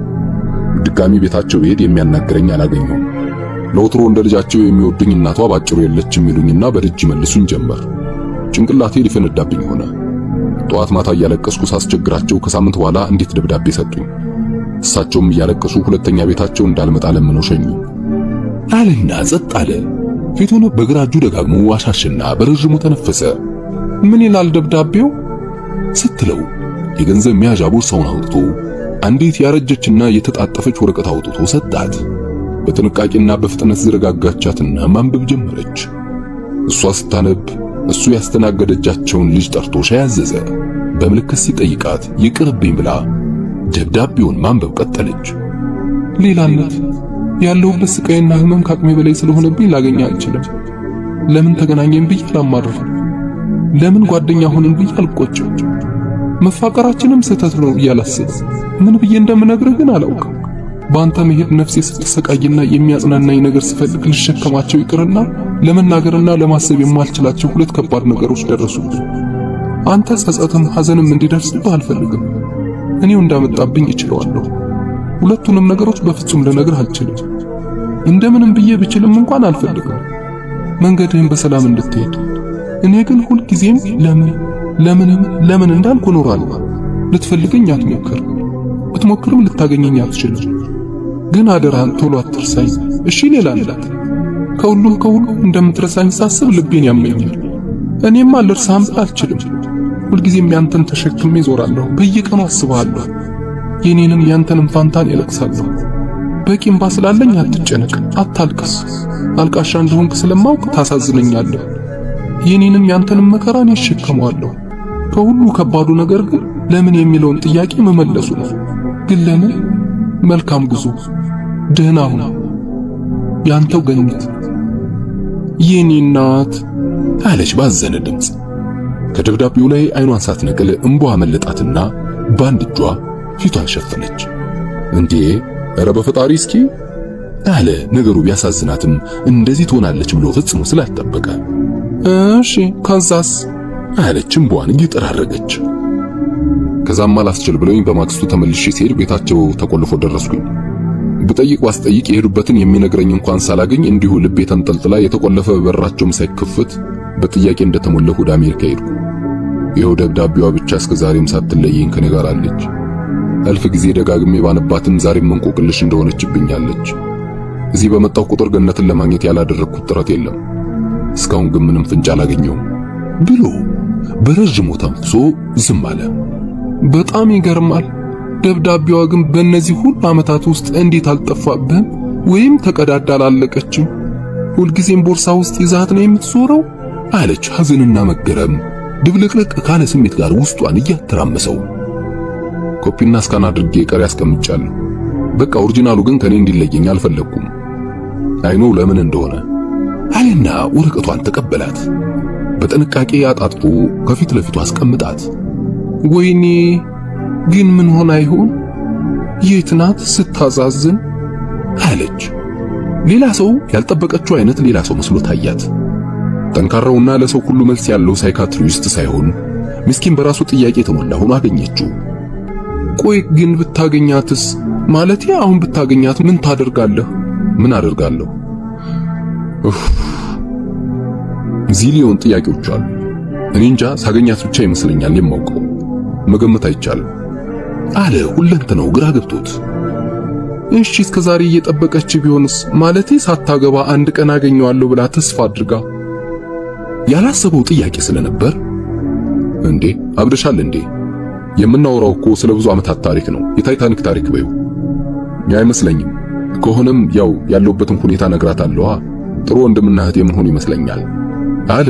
ከዓይነ ሥጋው ውጭ ያለውን ነገር በዓይነ ልቦናው ለማየት እየሞከረ እኔ ግን ሳስበው የምታገኛት ይመስለኛል ብላ በጠረጴዛው ላይ ተጣጥፎ ወደ ተቀመጠው ደብዳቤ እያየች ፈገግ አለች። አንቺ እስኪ እንዳፍሽ አድርገው። ኤኒዌይስ ይህን ሁሉ የነገርኩሽ ላስለቅስሽ አልነበረም። ላንቺ የነገርኩሽን ነገር ለንጹህ ስነግራት ነገሩ ያሳዝናትም ገነትን ፍለጋ መነሳቴን በበጎ አላየችውም ነበር። በኋላ ላይ ሐሳቤ እንደማይለወጥና ይህንን ነገር ካልቋጨው ሰላም እንደማይኖረኝ ስታውቅ እያንገራገረች ተስማማች። በአሁኑ የሄድኩ ጊዜ ያለችኝ ነገር ግን ውስጤን አውቆት ነበር። አንተ የልጅነት ፍቅረኛን ፍለጋ ላይታች ስትል የኔ ሕይወት ተንጠልጥላ ልትቀር አትችልም። እኔም ፍቅሩን የሚያጋራኝም ቢጤን ያገኝህ ይመስለኛል። ደግሞ የልጅነት ፍቅረኛን ሳይሆን ልጅ እግር ፍቅረኛ እንዳገኘህም ሰምቻለሁ ምናምን ስትለኝ መጀመሪያ ቀልዷን ነበር የመሰለኝ። ምክንያቱም ንጹህ እንደዛ ባሽሙር የምታስብና የምትናገር ልጅ አይደለችም። እየቆየ ሳየው ግን ሁሉም ነገር የምሯን ነበር። ነገሮች ከቁጥጥር ውጭ መሆናቸው ቆይቶ ነበር የገባኝ አለና ፊቱን በሁለት እጁ ሸፍኖ ጸጥ አለ። የምትለው ስለጠፋት አልገባኝም አለችና ፊቷ ሁሉ የጥያቄ ምልክት መሰለ። ልክ ነሽ፣ ምንም አይገባም። ለማንኛውም እንዳልኩሽ በአሁኑ የሄድኩ ጊዜ ያጋጠመኝን ነገር ፈጽሞ አልጠበቅኩትም ነበር። ምን ማድረግ እንደነበረብኝ እንኳን አላወቅኩትም። ስለዚህ ያለችውን ሁሉ አድርጌላት የጠየቀችውን ፈጽሜላት ክፉም በጎም ሳልናገር ቶሎ ወደዚህ ተመልሼ መምጣት ነበረብኝ። አይገስ እሱም ይመስለኛል ያሰበችውና ያለችው ነገር ሁሉ እውነት እንዲመስላት ያደረገው። እኔ የባሰ ብጥብጥ እንዲፈጠር መሸሼ ነበር። በስንት ልመና መሰለሽ ፍቺውን ለጊዜው ለማዘግየት የተስማማቸው። የሂሳብ ደረሰኙን ሊያነሳ እጁን ሲዘረጋ በፍጥነት ያዘችና እስኪ ጆት ይረፍ ዶክተር፣ ተጋባዥ ነህ ዛሬ ረሳው አለች በፈገግታ። ንጹህ ልጅ እግር ፍቅረኛ አግኝታል ያለችው እሷን መሆኑን ሊነግራት አልፈለገም። አንድም ቅን ልቦናዋን ሊያቆሽሸው ስላልፈለገ፣ ደግሞም ለንጹህ ያላትን ትልቅ ፍቅር ስለሚያውቅ። አብዛኞቹ ተስተናጋጆች ወጥተው ቤቱ ጭር እያለ ነው። ሰዓቱ 4 ይላል። ልጆቹስ ግን በእናትህ አለች ፊቷ እንደገና በሐዘን እየጨለመ። ልጆቹን ምንም ማድረግ አልችልም ለጊዜው። ያው ፍርድ ቤት ብንሄድም ለሷ ነው የሚሰጡት። በዚያ ላይ አቅሙም ልቡም የለኝም ከንጹህ ጋር ፍርድ ቤት ለመቆም። ለነርሱም ከሷ ጋር ቢቆይ ነው የሚሻለው። በቃ ራሴን ብቻ ነው ይዤ የመጣሁት። ለዛውም የኔም ግማሽ የት እንዳለ አላውቅም። የሆነ የማላውቀው ሌላ ሰው ይሆን ያህል ነው የሚሰማኝ። ሌላ ሰው ማነህ? ተጠራጠርክ እንዴ? አለች ሳቅ ብላ አይን አይኑን እያየች። ጠረጴዛው ላይ ያለውን እጁን በእጇ አመት አደረገችና ከስልኳ ላይ ሰዓቷን አያት አደረገች። ይሁን እስኪ አለ ያደገ ጢሙን እያሻሸ። አይ ቲንክ መንቀሳቀስ ሳይኖርብን አይቀርም እንዳይመሽብሽ አንቺም። ለአስተናጋጇ የምትሰጠውን ጉርሻ አስቀርታ መልሷን ወሰደች። የገንዘብ ቦርሷን ከዋናው ቦርሳ ከተተችና ተነሱ። ሌላ ሰው አሉ። ያለ ምክንያትም አልመሰለኝ ይህንን ግራ የሚያጋባ ስም ያወጡልኝ። ስምን መላእክት ናቸው የሚያወጡት በሚለው ተስማማለህ ማለት ነው? መላእክት ደግሞ አይሳሳቱም ብላ ሳቀች አፏን ጠመም አድርጋ። ክንዱን ይዛ ጫማዋን እያስተካከለች ቀና ብላ ግን ማን ነው ስምህን ያወጣልህ? የሻምቡ መልአክ ኮሎኔል ዲንሳ ናቸው። ከኔ የተለየ ታሪክ እንዲኖሩ ስለምፈልግ ነው ይሉ ነበር። እኔ እንጃ ምን አይነት ሌላ ሰው ሆኜ እንደተገኘው። በሆቴሉ ሰፊ ሎቢ መሃል አቋርጠው ወደ ውጭ ለመውጣት በዝምታ መራመድ ቀጠሉ። የሰውን ስም መልአክ ነው የሚያወጣው የሚለውን አባባል እያሰበ ያንዳንድ ሰዎች ስም ትዝ ሲለው ፈገግ አለ። መኪናው ጋር ሲደርሱ በሩን ከፍታለት እንዲገባ ስትይዝለት ሳቅ ብሎ ኦ ዋት ኤ ጃይንት ሌዲ፣ ራቱ ሳያንሰኝ ደግሞ በር ተከፍቶልኝ ታንኪዩ ሲል እየሳቀች ዞራ ገባችና ሞተሩን አስነሳች። ታውቃለህ ብዙ ወንዶች ሴት በር ከፍታ ልታስገባቸው ብትሞክር ዘራፍ ነው የሚሉት። ኢቭን ተጋብዘው ሴት ስትከፍል የማይመቻቸው ወንዶች ብዙ ናቸው አለች ዞር ብላ እያየችው። ለምን ልጄ በተከበሩ አካኪ ዘራፍ ማለት ግን ደግሞ መቼም ታውቂያለሽ አንዳንድ ሴቶችም ለነገር ብለው ካደረጉት ቀላል ላይሆን ይችላል። ለኛ ሀገር ወንድ ደግሞ ነገሩ ለምን እንደሚካበድ መረዳት የሚያቅትሽ አይመስለኝም። አይ ባክህ የኛ ሀገር ወንድ የሌላ ሀገር ወንድ የሚባለው አይገባኝም። ሴት ልጅ እጁ እስክትገባ የመኪና አይደለም የሰማይ በር ለመክፈት አይመለስም። ማሰሪያ የሌለውን ጫማ ተፈታብሽ ካላሰርኩልሽ እያለ ሲያሸረግድ ይቆይና ልክ የፈለገውን ሲያገኝ ደግሞ ውሃ ቀጠነ አየር ወፈረ እያለ መሳደብ ማመናጨቅ ይጀምራል። ሳስበው ሴት ስትጋብዘው ወይም የሆነ ትንሽ ትዕቢቱን ነካ የምታደርግ ነገር ስታደርግለት በደስታ ወይ ቢያንስ በጸጋ የማይቀበል ወንድ ውሎ አድሮ ያከብራታል ብዬ አላምንም። ነጥብ ይገባኛል፣ ግን ደግሞ ገና ነን። እንደ ማህበረሰብ ብዙ መስራት ይጠበቅብናል። ከልጅነታቸው ወንድና ሴት ልጆቻችንን የምናሳድግበት መንገድ ጀምሮ ባህሉና ልምዱ የተጠላለፈበትን ማህበራዊና ስነ ልቦናዊ ገመድ መፍታት ቀላል አይመስለኝም አለ የተደወለ ስልክ መኖሩን ለማየት ስልኩን እያወጣ። ባለፈው ከሲራክ ጋር ለቡና ስንወጣ እኔ ነበርኩ የነዳሁት። ልክ አሁን ላንተ እንዳደረኩት ከፍቼ ይዤለት ግባ ብለው ዘራፍ አሻፈረኝ፣ ምን መስዬ ታየውሽ ብሎ እማዬ ትሙት እምቢኝ አሻፈረኛል። እኔማ ስቄም አላባራሁ፣ እሱ ደግሞ የባሰ አናደደው። ብቻ እንዲያው ትዝ ስላለኝ ነው ብላ ሳቀች። ሲራክ አብሯቸው የሚሰራ ወጣት የአእምሮ ሕክምና ዶክተር ነው። ምን መሰለሽ፣ ባህልና ልማድን መቀየር ቀላል አይደለም። ሁላችንም በጋራ ለገነባነው ልማድና የቀደመው ትውልድ ፈልስፎ ለጫነብን ወግባሮችና እስረኞች ነን አለ የመኪናውን ቀበቶ እያጠበቀ። በነገሩ ላይ ትንሽ ካወሩ በኋላ ከብሔራዊ እስከ ሜክሲኮ ድረስ ሁለቱም በየራሳቸው ሐሳብ ውስጥ ገብተው በጸጥታ ተዋጡ። ስለዚህ ታዲያ ምን እያሰብክ ነው አለችው ድንገት ዞር ብላ። ምን እያሰብኩ ነው? ምን የማላስበው ነገር አለ ብለሽ ነው? ብዙ ነገሮች እኔን እየጠበቁ እንደሆነ አውቃለሁ። አይ ዶንት ኖ፣ ምናልባት የመጨረሻ ውሳኔ ከማድረጌ በፊት ሁሉንም ነገር እንደገና ማየት ሳይኖርብኝ አይቀርም አለ ከኪሱ ውስጥ የሚጮውን ስልክ እያወጣ። ኦ እናቴ ናት መሰለኝ፣ ቆይ አንዴ ልመልስላት አለና በ10 ደቂቃ ውስጥ ቤት እንደሚመለስ ነግሯቸው ዘጋው። እናቱ እርሱ ቤት ካልገባ አይተኙም። ዝርዝር ጉዳዩን ባያውቁም ትዳሩ ላይ ያለውን ችግር ከእህቱ ስለሰሙ በጭንቀት ተወጥረዋል። ቆይ ግን ዶክተር ሌላ ገነትን ፈልጎ ለማግኘት ንጹህና ልጆችን ማጣቱ ተገቢ ይመስላል? ማለቴ በንጹህን ቦታ ሆኜ ሳስበው ነገሩ ቀላል አይመስለኝም። ይቅርታ ግን ያለህበት አጣብቂኝ ስለማይገባኝ አይደለም ብላ ነዳጁን ሰጠት አድርጋ ፍጥነቷን ጨመረች። እኔ እኮ ገነትን አገኛታለሁ ብዬ ስነሳ ንጹህን አጣለሁ ብዬ አይደለም ሲል ዞር ብላ ግራ በገባው ፊት ስታየው ዝም አለ። እውነት ታዲያ ምን ፈልጌ ነው አለ በውስጡ። እኔ የምፈልገው ገነትን በተመለከተ አንድ የሆነ ፍጻሜ ማግኘት ነው። ይሄ ደግሞ ለምን ንጹህ ሊያሳጣኝ እንደሚገባ ነው ያልተረዳሁት። እሺ ገነት ካልተገኘችስ? ወይም ብትገኝስ? ደግሞ የአባት አደራ ያለበትና በውስጥ ታምቆ የኖረ ህልምህና እዚህ ማድረግ የምትፈልገው ነገር ከገነባው የግል ህይወትና የኑሮ አቅጣጫ ጋር ሲጋጭ ምርጫ ምንድነው ስትለው ትከሻውን ሰብቆ እጁን ጨበጥ ለቀቅ እያደረገ ዝም አለ። ይኖ ሚስተር፣ አሁን የኔ ህይወት በሚገፋፉና በሚሳሳቡ ኃይለኛ ማግኔቶች መካከል እንዳለች ቁራጭ ብረት ግራና ቀኝ እየተጎተተች ነው። ለየትኛውም ጥያቄሽ መልስም ሆነ ስሜት የሚሰጥ ማብራሪያ ማቅረብ አልችልም። አሁን ለምጫወተው የህይወት የሙዚቃ የተጻፈ ኖታና የተስተካከለ ቅኝት የለኝም። በቃ ምን ልበልሽ አለ አይደል ቀለም ባለቀበት ብዕር የምጽፍ ያለ የሚሰማኝ። የምትመልስለት ስላልነበራት ዝም አለች። የሌላ ሰው እናት ቤት ደጃፍ ሲደርሱ መኪናውን ዳር ላይ አቆመች። በእስኪ በጣም መሽቷል፣ ግቢ አትባይም። በጣም ነው የማመሰግነው። እንዴት ቅልል እንዳለኝ። ያው የቴራፒ ሐሳቡን እዛው በክሊኒክ በኩል እናወራረዳለን ብሎ ቀለደና ወረደ። እሷም ወርዳ ጠምጠም ብላ አቅፋ ተሰናበተችው። እኔም በጣም ደስ ብሎኛል። አይዞ፣ ሁሉም ነገር በጊዜው ይፈታል። ለሁሉም የራሱ መንገድ አለው። ጊዜ የማይፈታው ቋጠሮና የማያስረሳው ሮሮ የለም ትሌለ ራስህ አለች። ወደ መኪናዋ ገብታ አዞረችውና መብራቱን ወደ በሩ አብርታ ቆመች። በሩ ሲከፈትለት እጇን አውለብልባ ወደ ጃክሮስ ተፈተለከች።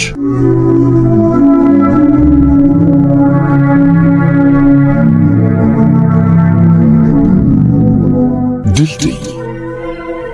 ሌላ ሰው በአውሮፕላን ውስጥ ሰውነቱን እያፍታታ ወዲያ ወዲህ ሲል ቆየ።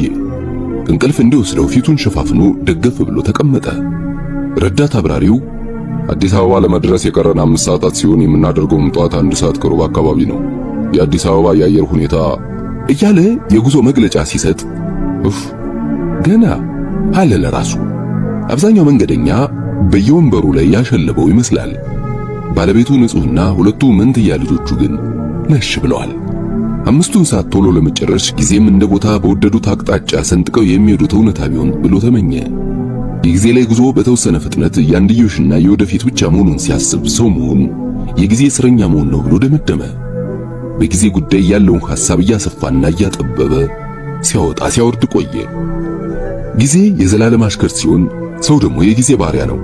ሰው ጊዜውን በደቂቃና በሰዓት በወራትና በዓመታት ሸንሽኖ ከግድግዳው ላይ ሰቅሎ በእጁ ላይ ጠፍሮ ሊገዛው ሊቆጣጠረው ይሞክራል። ጊዜ ደግሞ ሰውን ከልጅነት ወደ ወጣትነት ከጉልምስና ወደ እርጅና እየከፋፈለ ከሞት ደጃፍ ያደርስና መቃብር ይጨምረዋል።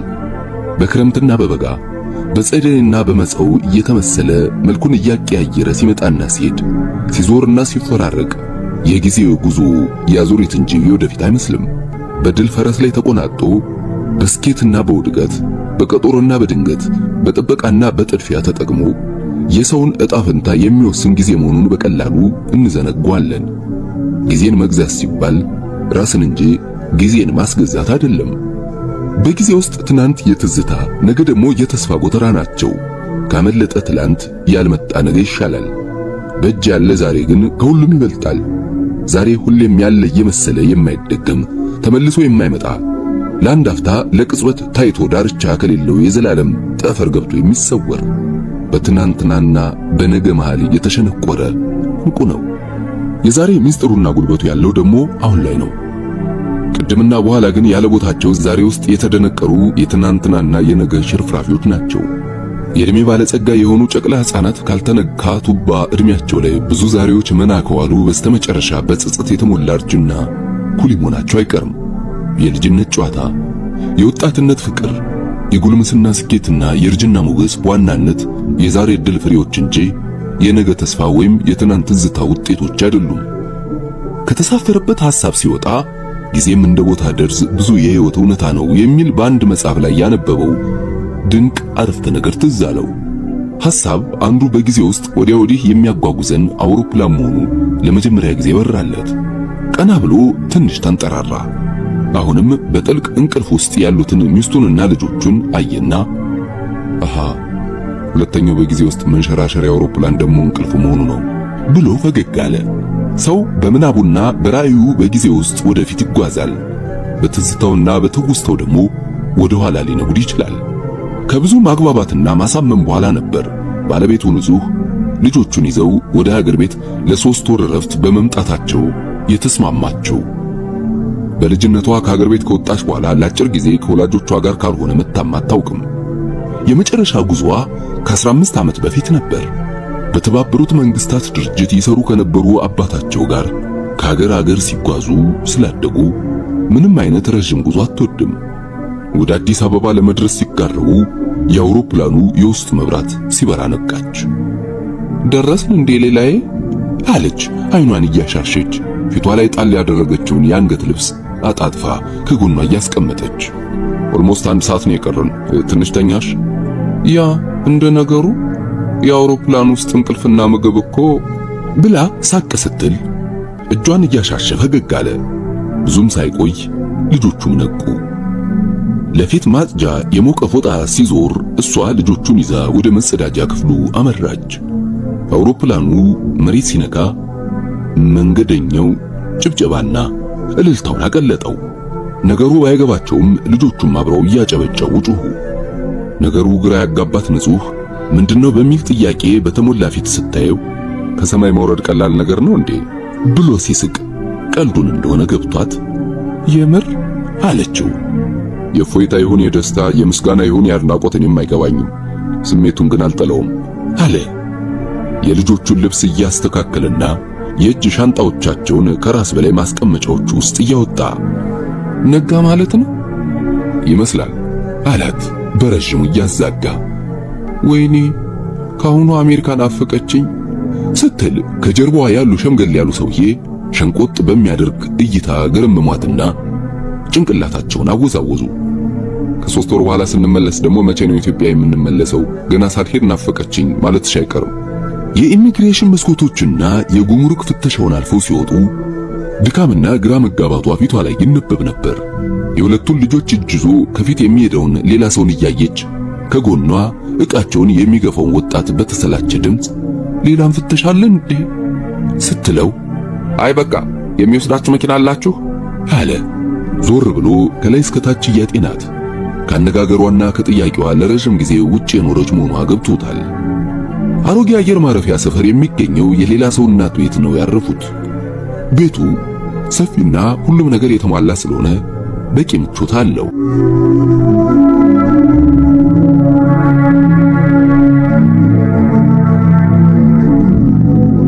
ንጹህ በመጀመሪያዎቹ 2 ሳምንታት ምንም ሳትደሰት ጊዜው እንደዋዛ አለፈ። የእንቅልፍ መዛባቱ፣ የምግቡ ለውጥ፣ የልጆቹ ጤና ማጣትና መሰላቸትን ጨምሮ ብዙ ነገር አታክቷታል። ሌላ ሰው ደግሞ ብዙም ሳይቆይ ጳውሎስ ሆስፒታል ገብቶ መስራት ስለጀመረ ብቸኝነቱም አልገፋ ብሏታል። ቀስ በቀስ ጓደኞች ስታፈራና ወጣ ወጣ ማለት ስትጀምር ትንሽ ቀለል አላት። ይህም ሆኖ ኢትዮጵያ እንኳን ሊኖርባት የሚመጣባት ሀገርም ሆና አልተዋጠችላትም። የሌላ ሰውና የልጆቹ ደስተኝነት ለሚስጥር ፈጽሞ ሊገባት አልቻለም። ደስታ በሁሉም ቦታና ጊዜ ሊፈጥሩ የሚችሉት ነገር ነው ወይስ ቦታና ጊዜ እየመረጠ የሚከሰት እድል? ሰው በምርጫው ደስተኛ የመሆን ነፃነት አለው ወይስ ደስታ እንዳሻው የሚከሰት የእድለኞች ዕጣ ፈንታ ነው? ለሚሉና መሰል በውስጧ ለተፈጠሩ ጥያቄዎች መልስ አላገኘችም። በቀላሉ የሚደሰቱ በሁሉም ቦታና ሁኔታ ደስተኛ መሆን የሚችሉ የተባረኩና የሚቀናባቸው ሰዎች ናቸው ብላ አሰበች። ደስታ የኑሮ ምቾት ውጤት ነው ወይስ የህይወት ትርጉም ፍሬ? ለመደሰት የፈለግነውን ሁሉ ማግኘት ያስፈልገናል ወይስ የሚያስፈልገን ነገር መረዳትና ያለንበትን ሁኔታ የመቀበል ጸጋ ይበቃል? ደስተኛ ለመሆን ፈለገች።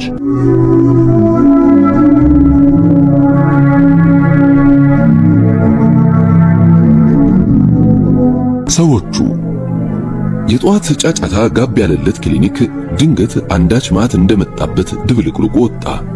በደማቁ የምትጮህ አንዲት ሴትና በዛ ያሉ አጃቢ ድምጾች የፈጠሩት ሁከት የሁሉንም ቀልብ ስቧል። የጳውሎስ ሆስፒታል የአእምሮ ሕክምና ክሊኒክ ስስ የውስጥ ግድግዳ እንኳን አንባርቀውበት ወትሮውንም ድምጽ የመከላከል አቅሙ እንደ ነገሩ ነው። ክሊኒኩ ከዋናው ሆስፒታል በስተጓሮ ወሸቅ ብሎ ይገኛል። እንዳይቀር ያህል ከተራረፈ ዕቃ የተሰራ ይመስላል። ዓይንና ጥርስ፣ ጆሮና ጉሮሮን ጨምሮ አእምሮና ከአንገት በላይ ያሉ አካላት መታከሚያ ክፍሎች የሚገኙት በዚህችው አነስተኛ የሆስፒታሉ ምራቂ ቤት ውስጥ ነው። ከአንገት በላይ ላለ ስውር ህመም ሸጎጥ ያለች ቦታ መቻነሰችው ለማለት ይመስላል። ጠዋት ረፋዱ ላይ ከሰው ብዛት የተነሳ በቢሮዎቹ መካከል ባለችው ጠባቧ ኮሪደር መተላለፉም ጭንቅ ነው። ከግማሽ በላይ የሚሆነው ሰው ተስተናጋጅ፣ አስተማሚና አጃቢ ነው። አንዳንዴ ጥቂት በከፍተኛ ደረጃ የታመሙ የአእምሮ ህመምተኞች ካሉ አካባቢው በሪታና በሁካታ ቀውጥ ይሆናል። ከቀኑ 6 ሰዓት ከመሆኑ በፊት አብዛኛው ህመምተኛ ታክሞ ወደ ቤቱ ስለሚሄድ ሁሉም ነገር እንደገና ጸጥ ረጭ ይላል። በዚያ ሰዓት ወዲያ ወዲህ ውር ውር የሚሉት የጽዳትና የካርድ ክፍል ሰራተኞች ካልሆኑ እምብዛም ሰው አይኖርም። ሌላ ሰው ቢሮ ውስጥ ሲያያቸው የቆዩትን በእድሜ ጠና ያሉ ህመምተኛ ለማሰናበት በሩን ሲከፍት ከደጅ የቀለጠው የጩኸት ወላፈን ጆሮ ግንዱን ገረፈው። የክሊኒኩ ኃላፊ ነርስ ወደ እርሱ እየመጣች ስለነበር ተከታትለው ወደ ቢሮው ገቡ። ምንድነው ጫጫታው ሲስተር? አለ በሩን እየዘጋ ፊቱን ወደ እርሷ መልሶ። ምን ሰላም አለ ብለህ ነው ዶክተር? ፖሊሶች አንዲት አስቸጋሪ ሳይኮቲክ ህመምተኛ አምጥተው ከቁጥጥር ውጭ ሆናብናለች። ሐኪሞቹ ሁሉ ሰብሰብ ብለው ቀደም ብለው ወጥተዋል። ነፍሰ ጡር ስለሆነች ሳትታይ መድኃኒት ልሰጣት አልፈለኩም። እንዲያው እባክህ ብታይልም ብዬ ነበር አለች፣ ቀልቧ ከውጭ ባለው ጫጫታ እንደተሰረቀ። ምንም ችግር የለም አያታለሁ። ከዚህ በፊት እዚህ የታየች ህመምተኛ ናት እንዴ? አለ በጠረጴዛው ላይ የተበታተኑትን የህመምተኛ ካርዶች ለማስተካከል እየሰበሰበ። አይ እኔ እንጃ፣ እዚህ እንኳን ታይታ የምታውቅ አይመስለኝም። ግን ክሮኒክ ነገር ናት የለየላት። ጨርቋን ጥላ ጎዳና ላይ የወጣች አይነት ትመስላለች። መንገድ ላይ የቆሙ መኪኖች መስተዋት ሰባብራ መሰለኝ ፖሊስ ጣቢያ አሳድሯት ሲያቅታቸው ወደዚህ ያመጧት። በዚያ ላይ ደግሞ ድርስ ነፍሰ ጡር ናት። አይ ዘንድሮ እንዲያው ሴት መሆን አሁን እንዲያው በፈጣሪ ካልጠፋ ሴት ይች ምን ብለው ነው ዘንድሮ ወንዱም እንስሳ ሆነ መሰል ልጄ። ምን አይነት ዘመን ላይ ደረስን አሁንስ? አለች በመንገሽገሽ ፊቷን አጨራምታ። እድሜዋ ለ60 ብዙም ያልቀረው ሲስተር ዘቢባ ለብዙ ዓመታት በአማኑኤል ከዛም በጳውሎስ ሆስፒታል ሰርታለች። በልምድም በእውቀትም ከደረጁና ሙያውን አሁንም በፍቅር ከሚሰሩ ጥቂት የቆዩ ነርሶች አንዷ ናት። የምታደርጋት ጥቁር ባለሰማያዊ ፍሬም ቀጭን የእይታ መነጽር ሁልጊዜም የማይለያት ነጭ ሂጃብ ከጠይም ክብ ፊቷ ጋር የተጣጣመ ነው። የምትነግረውን እያዳመጠ ያያቸውን ካርዶች ባንድ ላይ ቆለላቸው። ምን ታደርጊዋለሽ? ሰው ብቻ ሳይሆን ጊዜው ምን ያበደ የሚመስለው። መንገድ ላይ ለሚኖር ሰው ደግሞ መቼም ቢሆን ህይወት እብደት ናት። ቆይ ፖሊሶቹስ ቢሆኑ አያስቡም እንዴ? እንደዚህ የተረበሸች ከሆነች መጀመሪያውንስ እንዴት ወደ ፖሊስ ጣቢያ ወስዶ ያስሯታል? ምንም ቤተሰብ የላትም ማለት ነው አለ በውስጡ ህመምተኛዋን እንዴት ብሎ እንደሚያናግራት እያሰበ። አይ ዶክተር፣ አንተ በአሜሪካው እያሰብክ ነው። እዚህ ሀገር እኮ ብዙም መላ ያለው ነገር የለም። በቤተሰብም መፍረድ ይከብዳል። ያንንም ይህንንም ብሎ ሲያቅተው በቃ በየመንገዱ ወድቀው ይቀራሉ። ፖሊሶችስ ቢሆኑ ከሌላው ሰው በምን ይለያሉ ብለህ ነው? የተለየ ትምህርት ካልተሰጣቸው ምኑን ያውቁታል?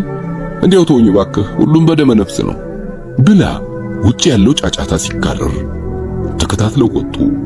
ካልሄድኩ እያለች ከፖሊሶች ጋር ከምትጓተተው ረጅም ቀጭን ሴት ጋር ፊት ለፊት ተፋጠው ባሉበት ቆሙ። ሆዷ ተቀብቶ ነፍሰ ጡርነቷን ያሳብቃል። ተሸራርቦ ወደ ብዙ አቅጣጫ እንደ ቀንድ የተንጨበረረው ጸጉሯና እንቅልፍ ሳይዞርባቸው የከረሙ በርበሬ የመሰሉ ሕይወት አልባ አይኖቿ ጋኔኖች ሰክረው ሲጨፍሩባት ያደረች አስመስሏታል። ብዙ ከመጮኋ የተነሳ የተዘጋው ድምጿ ጎርንኖ በፍጥነት ስታወራ የምትለውን ለመረዳት አስቸጋሪ ነው። የሆነ ነገር ትለፈልፍና ደግሞ ዝም ብላ አየሩ ላይ አፍጥታ ከቆየች በኋላ ድንገት ትጮኻለች። ብር ያለው ደደቡና ብር ብቻ፣ ደደብ የያዘ ብር፣ ደደብ ብር፣ ዝም ብሎ መብረር፣ ብር ብርቅ መስሎሻል? ብር ማለት የደደብ ክብር ነው ትልና እጇን ከፖሊሶቹ ለማስለቀቅ ጎትታ ሲያቅጣት ኡኡ ብላ እሪቷን ታስንኳለች።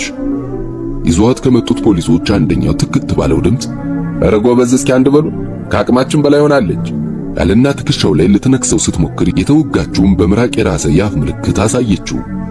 ከአእምሯ መታወክ የተነሳ ሊያነጋግራት እንደማይችል የተገነዘበው ሌላ ሰው ድምፁን ከፍ አድርጎ ሲስተር መመርመሪያ አልጋ ያለበት ክፍል ብናስገባትስ?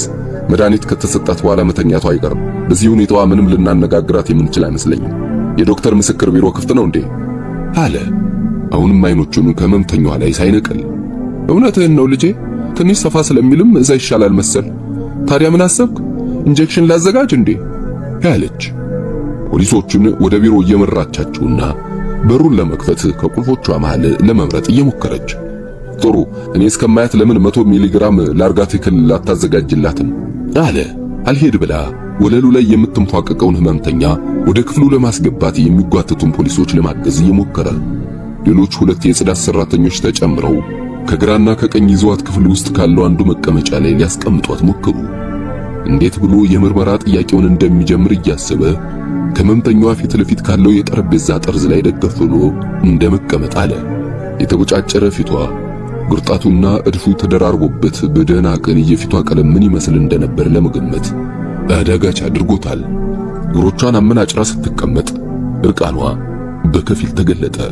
አጠገቧ ከቆሙት የጽዳት ሰራተኞች አንዷ ቀሚሷን ልታለብስላት ስትሞክር አይኖቿን እያጉረጠረጠች ስትጮባት ደንግጣ እጇን እሳት እንደነካው ሕፃን ሰበሰበች።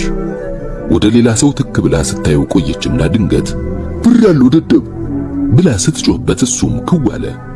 ቀኝ እግሯን አወናጭፋ ልትረግጠው ስትል በፍጥነት ዞር ብሎ ለትንሽ ሳተችው። ጫማ ከገባባቸው የቆዩ እግሮቿ እስከ ቁርጭምጭሚቷ በላይ ድረስ አቧራ ጠግበዋል። በእንቅፋት የተወላገዱት የእግር ጣቶቿ ጥፍሮች ያለ ቅጥ አድገው የድሮ ሾህ መስለዋል። እዛና እዚህ የተቦጫጨረው ቀሚሷ እድፍ ጠግቦ የፋብሪካ ቀለሙን ለመገመት እንኳን አይቻልም። ድንገት ብድግ ብላ ወደ በሩ ለመሮጥ ስትንደረደር ጥቂት ጸጥ ብሎ የነበረው ክፍል እንደገና ተረበሸ። እሷን ወደ ቦታዋ ለመመለስ በተፈጠረው ርብርብና ትግል የረፋዱ ፀሐይ የሙቀት ቢሩ የባሰ ታመቀች። በግብግቡ ሳቢያ ከየሰው ሰውነትና ጫማ የተነነ የወጣው ጠንካራ ጠረን ሌላ ሰውን አጥወለወለው። ሲስተር ዘቢባ ያዘጋጀችው መርፌ በአንድ እጇ ይዛ በሩን ከፍታ ስትገባ የታመቀው ክፍል ሽታ ገፍትሮ ሊጥላት ነበር። ፊቷን ጭምድድ አድርጋ ወይ እንዴት ታፍኗል ክፍሉ ልጄ፣ ኧረ መስኮቱን ክፈችው እስኪ ዘነብ ያለች በመስኮት በኩል ያለችውን የጽዳት ሰራተኛ የተዘጋጀው መርፌ በሲስተር ዘቢባ እጅ ስታይ በጮትና በመወራጨት ሊያዥ ለከልካይ አስቸገረች። እንደምንም ተባብረው ይዘዋት ረጋ ስትልላቸው ከቀኝ ታፏ ላይ ተወጋች። አንድ 10 ደቂቃ እየተወራጨች የሆነ ያልሆነው መቀበጣጠሯን ቀጠለች። ከጥቂት ደቂቃ በኋላ መድኃኒቱ መስራት ሲጀምር ትንሽ ቅዝዝ ብላ ቆይታ እንደ ማንቀላፋት ስትል ተጋግዘው የመመርመሪያ አልጋው ላይ በትክክል አስተኟት። ፖሊሶቹም አጠገባቸው ባገኙት ወንበር ላይ ቁጭ ብለው በረጅሙ ተነፈሱ። የጽዳት ሰራተኞቹ ደግሞ የሆነ ነገር እያጉተመተሙ ሹልክ እያሉ ወጡ። ሲስተር ዘቢባ አንዴ ፖሊሶቹን አንዴ ሌላ ሰውን እያየች ዶክተር ካርዷ እስኪመጣልህ ከፖሊሶቹም ቢሆን የቻልከውን ያህል ሂስትሪ ውሰዳ።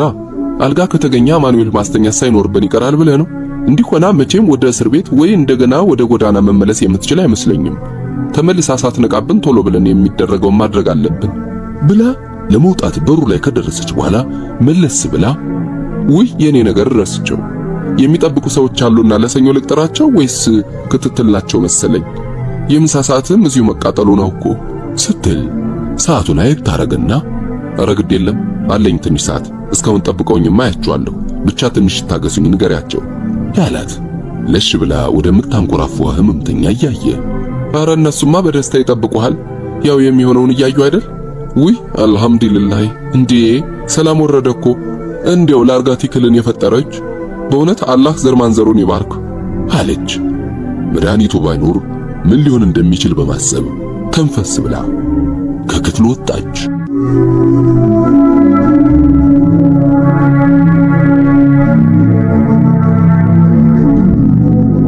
በሚቀጥሉት 10 ደቂቃዎች ፖሊሶቹ የሚያውቁትን ሁሉ ነገሩት። ካርዱ ላይ ማስታወሻውን ጫር አረገና ህመሟ ስኪዞፍሬኒያ መሆኑን አስፍሮ መተኛት እንዳለባት ውሳኔውን ጻፈ።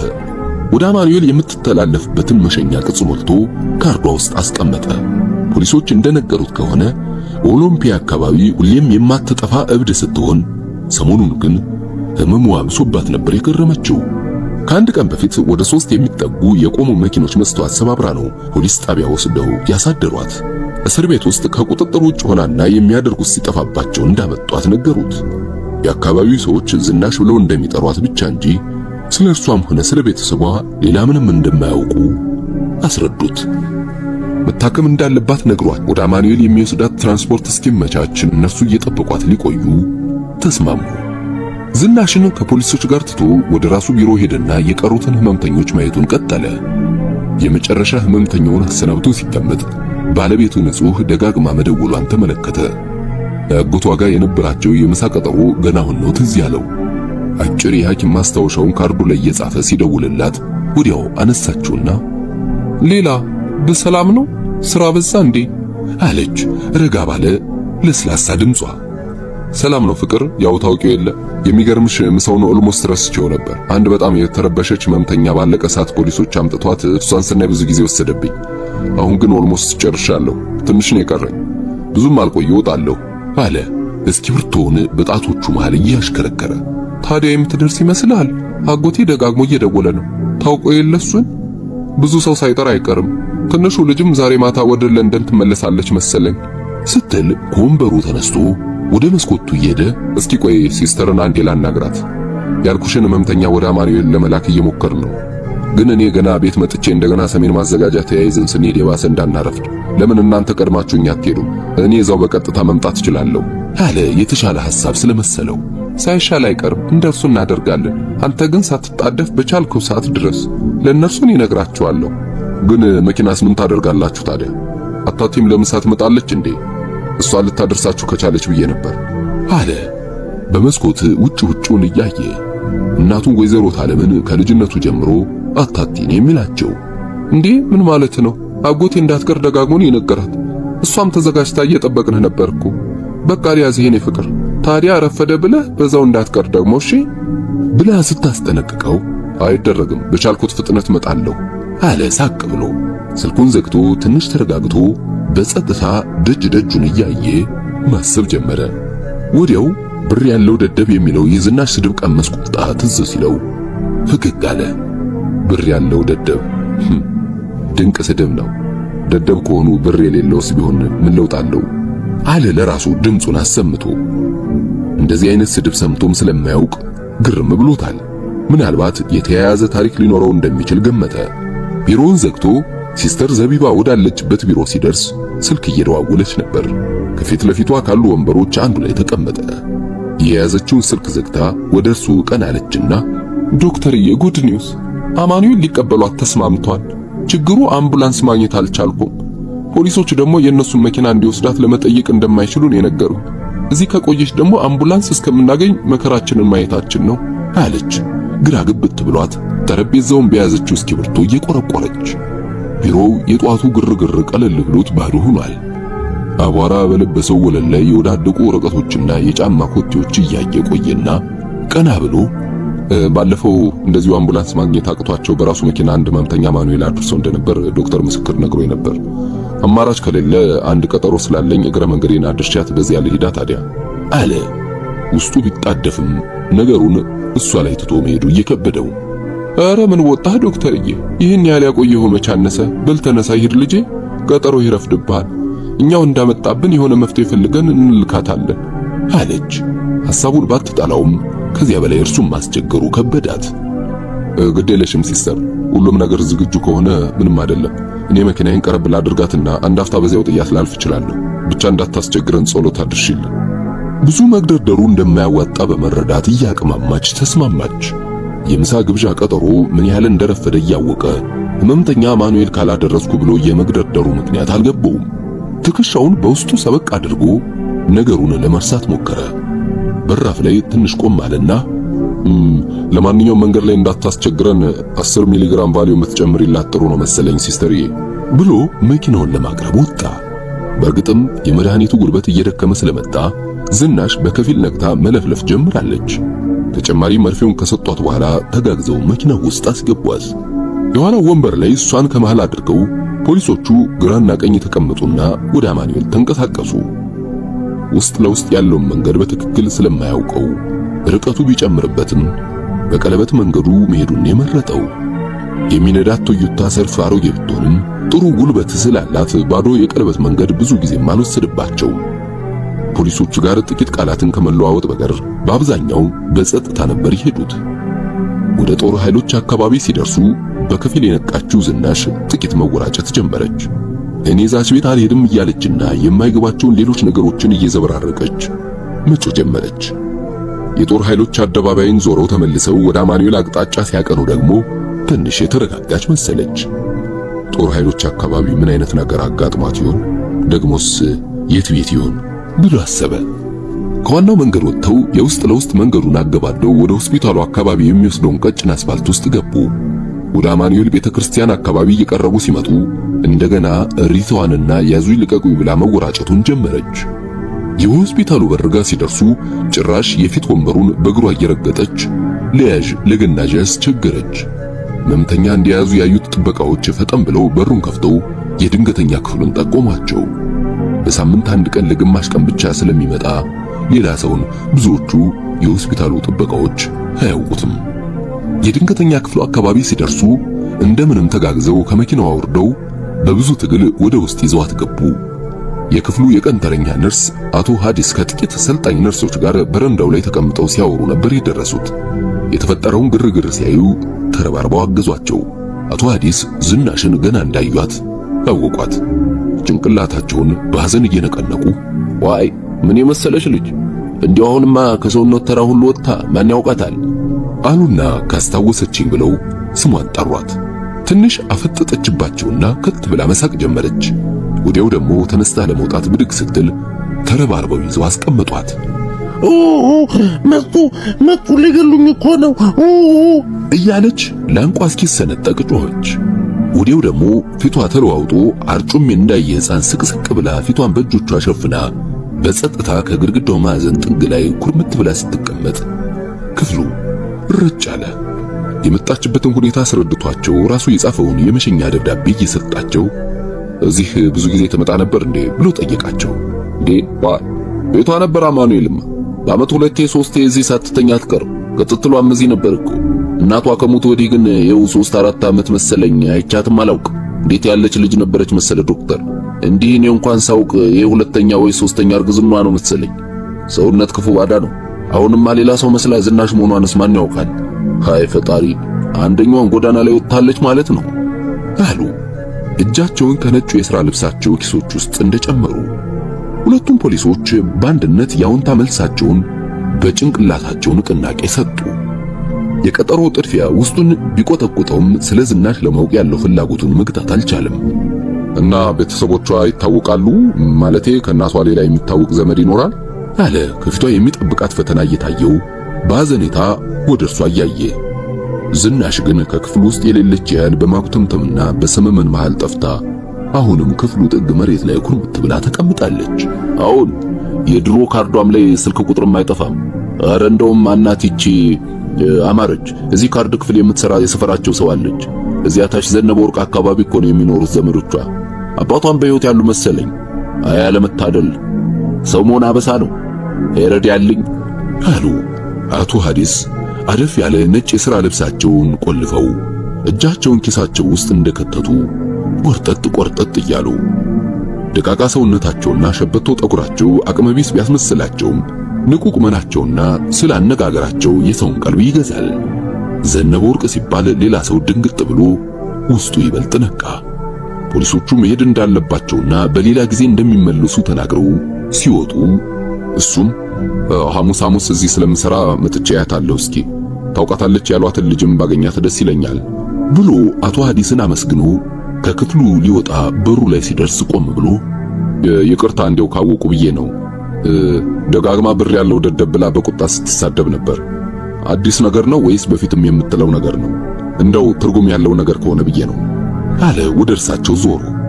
አይ ሁሌም ሲያማት ወይ ስትናደድ ያው ነው። መጀመሪያ ታማ የመጣችው አረብ ሀገር ለስራ ሄዳ ነበር። ካሰሪዋ መሰለኝ አርግዛ የመጣችው እና ብር ያለው ደደብ የሚለው ከዚያው የተያያዘ ይመስለኛል። አንዴ ጠይቂያት ብር ያለው ደደብማ አረብ ነው እንዳለችኝ ትዝ ይለኛል። በጣም ከተናደደች ትልቁ ስድብ ብር ያለው ደደብ ነው። ሲያማት ግን ያው ሁሉም ሰው ለርሷ ብር ያለው ደደብ ነው አሉት። ደብዛዛ ሚስጥራዊ ፈገግታቸውን በወርቅ ጥርሳቸው አስጊጠው ነገሩ ድብልቅልቅ ስሜት እንደፈጠረበት በሐሳብ ተውጦ ተሰናብቷቸው ወጣ። መጀመሪያ ጳውሎስ ሲያየት ከጎዳና ላይ የቆሙ መኪኖች መስተዋት ሰባብራ ፖሊሶች ያመጣት አንድ ክሊኒክን የረበሸች እብድ ነበረች። አሁን ደግሞ ባለብዙ ታሪክና ምስጢር ምናልባትም ውስብስብ ሕይወት ያላት ሌላ ሰው መስላ ታየችው። ውስጧም ያልተኖረ ሕይወትና ያልተጀመረ ታሪክ ያለው ያልተወለደ ሌላ ሰው መኖሩን ለማሰብ ለመጀመሪያ ጊዜ ተገደደ።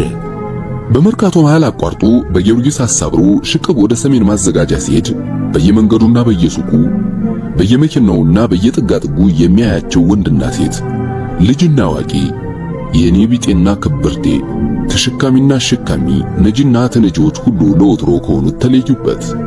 ሌላ ሰው ሌላ ፍጥረት መስለው ታዩት።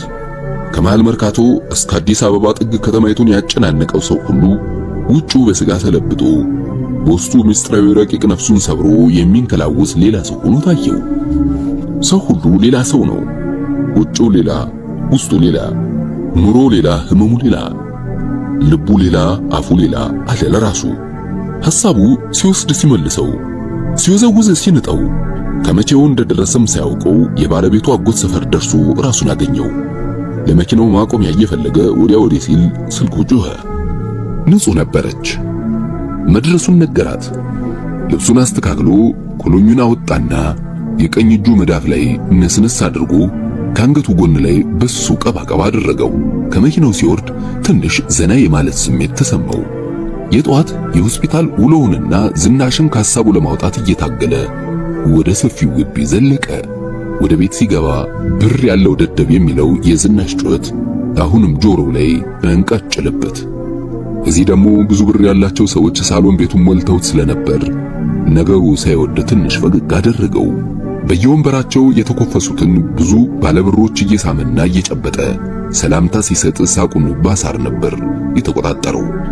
ብር ያለው ደደብ ብሎ ስድብ አለበሆዱ የአማኑኤል ህመምተኞችን የመርካቶ ገቢያተኞችንና የሚስቱ አጎት ቤት ድግስ ታዳሚዎችን በቅጽበት በማነጻጸር አስብና ሁሉም ሰው እብድ፣ ሁሉም ነገር ስም ያልተሰጠው እብደት መሰለው።